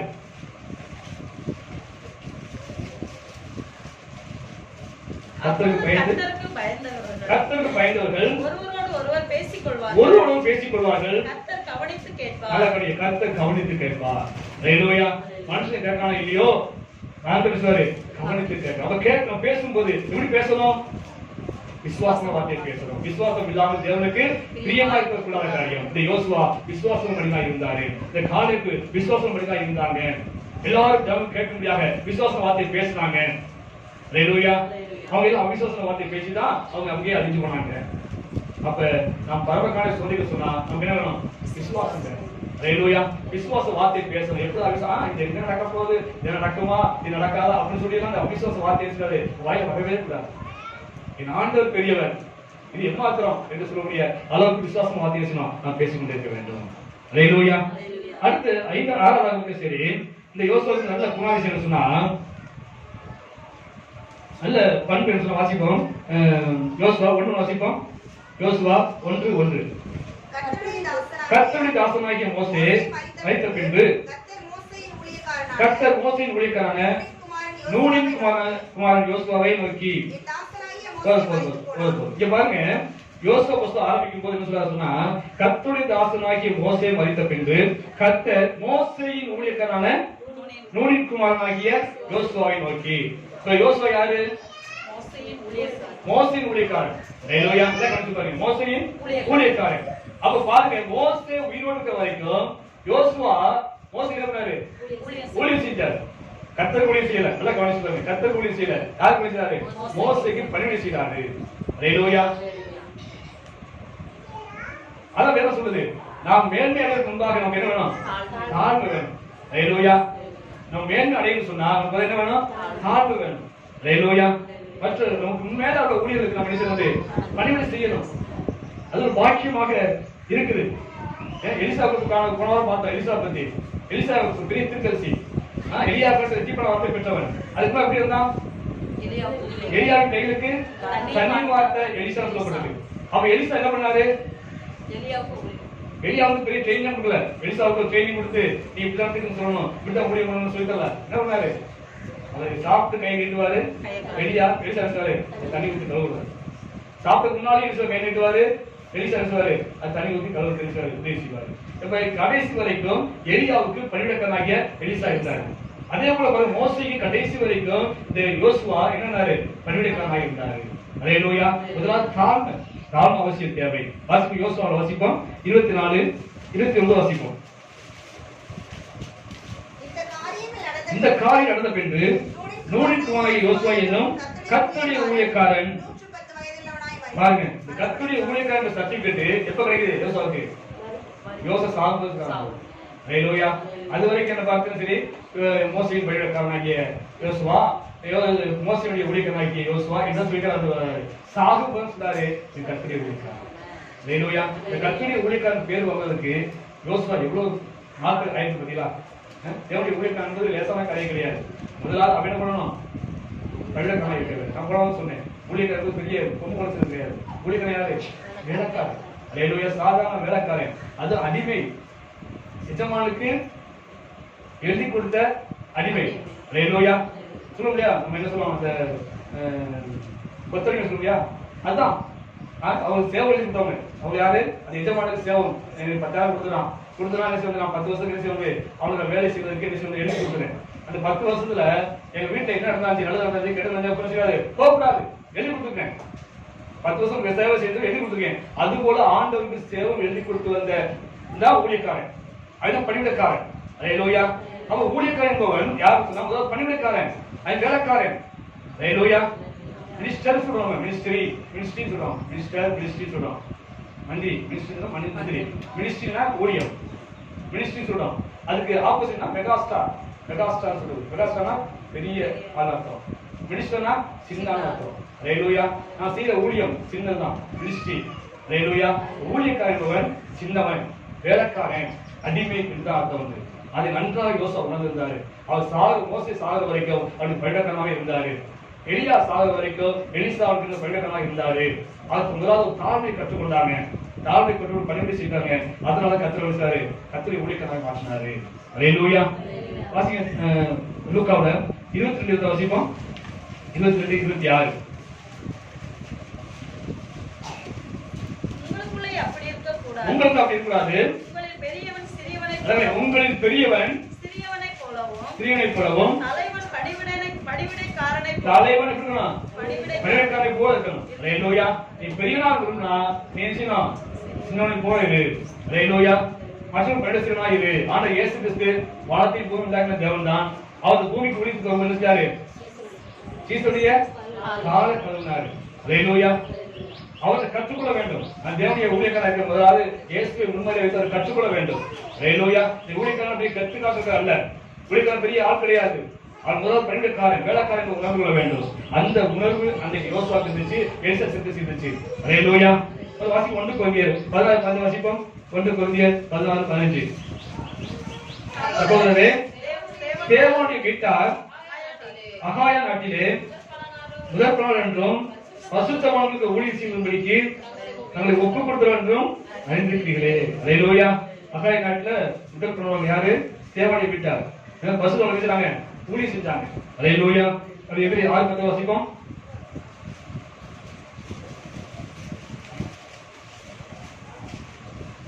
ஏனென்றால் உங்கள் கிரியையும் நீங்கள் பசுத்தவான்களுக்கு ஊழியம் செய்வதனாலும் செய்து வருவதனாலும் தமது நாமத்திற்காக காண்பித்த அன்புள்ள பிரயாசத்தையும் மறந்துவிடுவதற்கு தேவன் அனுப்பிவிடுவதே. அல்லேலூயா. அப்படி ஊழியக்காரனுக்காக நீங்க சேவை செய்யும் போது, ஊழியக்காரனுக்கு பணிவிடை செய்யும் போது கத்தரிக்காத கணம் பண்ணுவார். அல்லேலூயா. உங்கள் கணம் பண்ணுவார், ஆண்டு ஒரு நாளும் மறக்க மாட்டாரு. அல்லேலூயா. அவர் சொல்றது அப்படியாக இருந்தார். யோசுவாவும் சரி, எலிசாவும் சரி, அப்படியாக பணிவிடைக்காரர்கள் உணர்ந்து கொண்டு தாழ்மையை கற்றுக்கொண்டாங்க. தாழ்மை தன்னுடைய தலைவனுக்கு கீழே ஒரு தாழ்மையாக இருந்தாங்க, மக்களாய் காணப்பட்டாங்க. அது போல அவருக்கு தாழ்மை வேண்டும். பரவக்கான சொல்லி சொன்னா தாழ்மை வேணும். அல்லேலூயா. நான் பெரியவன், நீ பெரியவன், சண்டை பொருட்கள் முதல்ல என்ன வேணும், நமக்கு தாழ்மை வேணும். அல்லேலூயா. நான் ஒண்ணும் இல்லைங்க அப்படின்னு முதல்ல என்னைக்கு உணரணுமோ அன்னைக்கு தான் ஆண்டவர் உயர்த்த முடியும். அல்லேலூயா. இதுக்கு எல்லாம் தெரியும் நினைச்சா ஒரு நாளைக்கு செய்யாது, மேல போக முடியாது. எனக்கு ஒண்ணும் தெரியாது அப்படின்னு சொல்லும் போதுதான் ஆண்டவர் சாரு நமக்கு வேளாண் கிடைக்க கொடுப்பாரு. அல்லேலூயா. அடுத்து 7வது வசனம் வாசிப்போம். உபாகமத்துல 34 வாசிப்போம். கடைசியா உபாகமம் 34:9. மோசே நூனின் குமாரனாகிய யோசுவாவின் மேல் தன் கைகளை வைத்தபடினால் அவன் ஞானத்தின் ஆவியினால் நிரப்பப்பட்டான். இஸ்ரவேல் புத்திரர் அவனுக்கு கீழ்ப்படிந்து கர்த்தர் மோசேக்கு கட்டளையை செய்தார்கள். அல்லேலூயா. இப்ப பாருங்க, மோசேயுடைய காலம் முடிந்து போச்சு.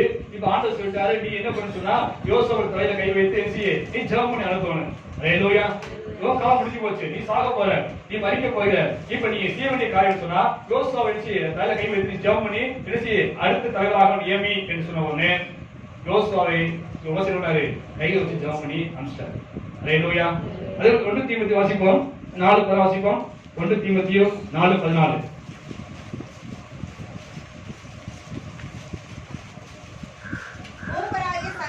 மூப்பராகிய சங்கத்தார் உன் தலைமை கைகளை வைத்த போது அசதியாயிராதே. அல்லேலூயா. அந்நாள் சரி மோசே யோசுவாவை தலையில கை வச்சு ஜெபம் பண்ணி ஊழியத்துக்கு அனுப்புறாரு. அந்நாட்களே தீமோத்தேயு பத்தி சரி சபையில மூப்பரெல்லாம் சேர்ந்து கைகளை வச்சு ஜெபம் பண்ணி ஊழியத்துக்கு அனுப்புறாங்க. இதுதான் வணக்கம். ஆனா இன்னைக்கு பாருங்க என்ன நடக்குது, நீ சபையில ஊழியத்துக்கு போறாரு அப்படின்னா இந்த ஊழியத்தை ஜெபம் பண்ணி அனுப்பிச்சாரா, அப்படி இல்லையே. அப்படி என்ன சொல்றேன், கொஞ்சம் கத்தி தெரிஞ்சுட்டா போதும் சரி உடனே நான் உழைக்க நான் அப்படி அல்ல. ஹல்லேலூயா. பழைய காலத்தில் தாவீது மக்கள் தாவீது ராஜாவா இருக்கும் போதே அவனுடைய மகன் அப்சலோம் பண்ணான். அந்த இடத்த பிடிப்பதற்கு பலமா கண்டவர்கள் செய்தான். அவன் திரும்ப போனதுக்கு அப்புறம் அவனுடைய மகன் அதோனியா அவன் என்ன பண்ணாங்க, எப்படியாவது ராஜா உயிரோடு இருக்காரு, சிங்காசனம் உட்கார்ந்து இருக்காரு, உட்கார்ந்து போது அவனை கவுத்துட்டு எப்படியாவது ராஜா சொல்லி அவன் முயற்சி பண்ணாங்க. ஆனா என்ன செய்யல, நடக்கல. ஹல்லேலூயா. ஆனா சாலமோன் ராஜா செய்யவே இல்லை. சாலமோன் எந்த முயற்சி எடுக்கவே இல்லை. எந்த முயற்சியும் அமைதியா அந்த தாவீதுக்கு கீழ்ப்படிந்து நடந்தாங்க. ஆனா அடுத்த ஆண்டவருடைய திட்டம், இவனைத்தான் அடுத்த ராஜா வயசினோம் வீரத்தோட தேவனுடைய திட்டமா இருக்கு. ஏன்னா அவன் எதுவுமே முயற்சி எடுக்கவே இல்லை. அப்சலோம் போலோ அதோனியா போலோ முயற்சி எடுத்து ராஜாவை கவுத்துட்டு அப்பாவை கவுத்துட்டு தான் ராஜாவை உட்கார ஆசைப்படவே இல்லை.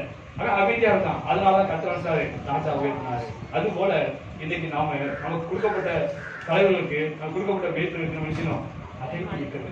ஹல்லேலூயா. ஏற்ற காலத்தை கர்த்தர் உயர்த்துவாரு. ஆண்ட உழைத்து அழைச்சாரு சொன்னா கண்டிப்பாக ஏற்ற காலத்தை யாராலும் தடுக்க முடியாது. அவர் உழைத்து இருக்கிறாரு, பிரிச்சு எடுத்துருவாரு. அப்போஸ்தலர் பவுல் ஒரு சபையில ஐக்கியமா இருந்தாரு, விசுவாசியா இருந்தாரு. ஆவியானவர் சொன்னாரு, நான் அழைத்த அழைப்புக்கு அவன் அப்போஸ்தலர் பவுல் அப்போலோ நீ பிரித்து விட சொல்லி ஆண்டவர் சாரு திருவிழம் பட்டம் சொல்லப்பட்டிருக்கு.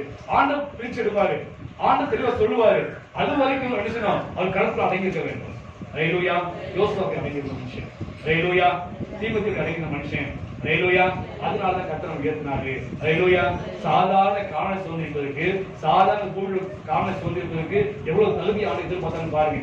மோசேல முடியல, அவன் திறமையானவன், படித்தவன், சகல சாஸ்திரம் கற்று தேர்ந்தவன். அப்படிப்பட்ட மோசையால அந்த பூமியில் உள்ள காரண சுதந்திரத்துக்கு முடியல. ஆனா யோசுவா முடிஞ்சது. காரணம் சொன்னா அவன் எடுத்த தீர்மானத்தை உறுதியா இருந்தான். கடைசி வரைக்கும் அவனும் வீட்டாலும் கர்த்தரை சேவித்தார்கள். எந்த வளர்ச்சி கொடுக்கவே இல்லை. ஸ்டெடியா இருந்தாங்க. தானியலை போல, சாப்பிட பேச ஆபரேட்டரை போல, அந்த ரூத்தை போல, எஸ்தரை போல அவங்க எல்லாம் உறுதியாக வேறுபடுகிற வாழ்க்கை வாழ்ந்தாங்க. அவங்க தீர்மானத்தை உறுதியா இருந்தாங்க. அந்த தீர்மானத்துல உறுதியாக யோசுவா இருந்தாரு. அது ஒரு தகுதியாக ஆண்டு பார்த்தாரு. இரண்டாவது சரி பரிசுத்த அபிஷேகம் யாருக்கு இருந்துச்சு, யோசுவாக்கு இருந்துச்சு, காலத்துக்கு இருந்துச்சு. அதனால காண சொல்லி முடிஞ்சு. மூன்றாவது சரி இயேசு அறிவிக்கிறார் பலபடியாக ஏன் இரவு போல் தியானிச்சுட்டே யோசுவா. அதான் புத்தியை கொடுத்துச்சு, ஞானத்தை கொடுத்தது. ஹல்லேலூயா. நான் படிச்ச படிப்பு புத்தியை தராது, ஞானத்தை கொடுக்காது. வேதத்தை படிக்கும் போது புத்தி தெளிவு உண்டாகும், ஞானம் உண்டாகும். அந்த அளவுக்கு யோசுவா 24 நேரமும் அந்த ஆண்டுக்குள்ள ஏகமத்தை படித்துக் கொண்டே இருந்தார், தியானித்துக் கொண்டே இருந்தாரு. கர்த்தரை அறிவிலே வளர்த்து கொண்டே இருந்தாரு. அந்த வளர்ச்சியின் தேவை.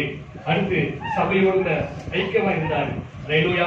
எல்லா திறனும் விட்டு பிரிஞ்சாலுமே, எல்லா திறனும் ஆலயத்துக்கு பிரிஞ்சு போயிட்டாலுமே, அந்த யோசுவா மட்டும் இருந்தாரு. அதை விட்டு வாலிபனா இருந்தாலுமே அவனை விட்டு பிரியாதபடி இருந்தா சொல்லப்பட்டிருக்குது. அதுபோல ஒரு தேவனுக்கு சபையோடு நல்ல ஐக்கியம் இருக்க வேண்டும். அது மட்டுமல்ல, விசுவாசம் வார்த்தையை பேச வேண்டும், விசுவாசம் வேண்டும். அது மட்டுமல்ல, தாழ்மை வேண்டும். அது மட்டுமல்ல, நம்ம குடும்ப தலைமைக்கு நம்ம அடங்கி இருக்க வேண்டும். ஆண்டவர் ஏற்ற வரைக்கும் தலைமைக்கு அடங்கி இருக்கிறது நல்ல பண்புகள் எல்லாமே யோசுவாவில் இருந்துச்சு, காலத்தில் இருந்துச்சு. அதனால்தான் அத்தனை பேரும் மறித்து போனாலும் வாழ்ந்து போனாலும் இந்த 2 பேர் மட்டும் போய் சுமந்து கொண்டாங்க. ஹல்லேலூயா. இந்த கோவில சோதிக்கிறது, கோவில உள்ள இடத்தை சோதிக்கிறதுக்கு இத்தனை தகுதி வேண்டி இருக்குது. நான் பலவத்தை சோதிக்கணும், எவ்வளவு தகுதி வேண்டி இருக்குது, எவ்வளவு சுவாபம் மாற வேண்டி இருக்குது, இந்த மாம்ச கிரியை எவ்வளவு அழிக்க வேண்டியிருக்குது. சிந்திச்சு பாருங்க. சாதாரண பொருள் சோதிக்க முடியாது. அது பெரிய பசுத்தமான நாடு சொல்லப்படுது, அது ஒளிமயமான நாடு சொல்லப்படுது, தேவன் வாசம் செய்கிற இடம் சொல்லப்படுது. அந்த இடத்துக்கு நம்ம போகணும்னு சொன்னா நமக்கு எவ்வளவோ தகுதி தேவை இருக்குது. இன்னும் எவ்வளவு காரியம் நம்ம விட்டு கொடுக்க வேண்டியிருக்குது, எவ்வளவு காரியத்தை நம்ம அழிக்க வேண்டியிருக்குது. அதெல்லாம் அழிச்சா தான் என்ன செய்யும், சோதிக்க முடியும். ஹல்லேலூயா. இந்த பூமியோட காணம், இந்த பூமியோட காணம் நம்ம இந்த போல அது ஒரு பூமி தான். அந்த காரணம் வாக்கு பண்ணாரு. அந்த வாக்கு பண்ண அந்த காரணம், அந்த பூமியோட காரணம் சோதிப்பதற்கு ஆண்டு இவ்வளவு கேட்டகரி பார்த்து தகுதி பார்த்து அவளை அனுமதிச்சான்னு சொன்னா அதுக்கு எவ்வளவு தகுதி வச்சிருப்பாரு நினைச்சு பாருங்க. அது இடுக்கமான வாசல் உள்ள யாருக்குள்ள பிரவேசிக்க முடியாது. ஹல்லேலூயா. இடுக்கமான வாசல்ல கடந்து போகணும்னு சொன்னா நமக்கு இவ்வளவு தகுதி வேணும். எந்த சூழ்நிலையும் நம்ம எடுத்த தீர்மானத்தை உறுதியா இருக்க வேண்டும், கேட்ட சத்தியத்தை உறுதியா இருக்க வேண்டும். ஹல்லேலூயா. கொஞ்சம் வளைஞ்சு கொடுக்கக்கூடாது, உறுதியா இருக்க வேண்டும். அபிஷேகம் வேண்டும். மூன்றாவது, இயேசு கிறிஸ்து அறிந்த வளரணும். கூட தேவனுடைய வார்த்தையை தியானிக்கணும், படிச்சுட்டே இருக்கணும். எவ்வளவு புத்தகம் படிக்கிறோம், ஆனா அந்த வேதத்தை படிச்சிருக்கோமா நினைச்சு பாருங்க. வருஷமா வீட்டுல இருக்குது, எத்தனை படிச்சு பிடிச்சிருக்கோம் நினைச்சு பாருங்க. படிப்பு அந்த வேதத்தை படிப்புக்கு செழிப்பா இருக்கு. ஏதாச்சும் படிக்கணும்.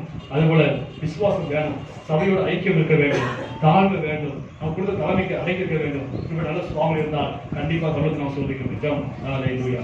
ஸ்தோத்திரிக்கிறோம் ஆண்டவரே, ஸ்தோத்திரிக்கிறோம் ஆண்டவரே, உங்களுக்கு நன்றி செலுத்துறோம் ஆண்டவரே. கிருபை இரக்கமுள்ள தேவனே, ஸ்தோத்திரிக்கிறோம் ஆண்டவரே.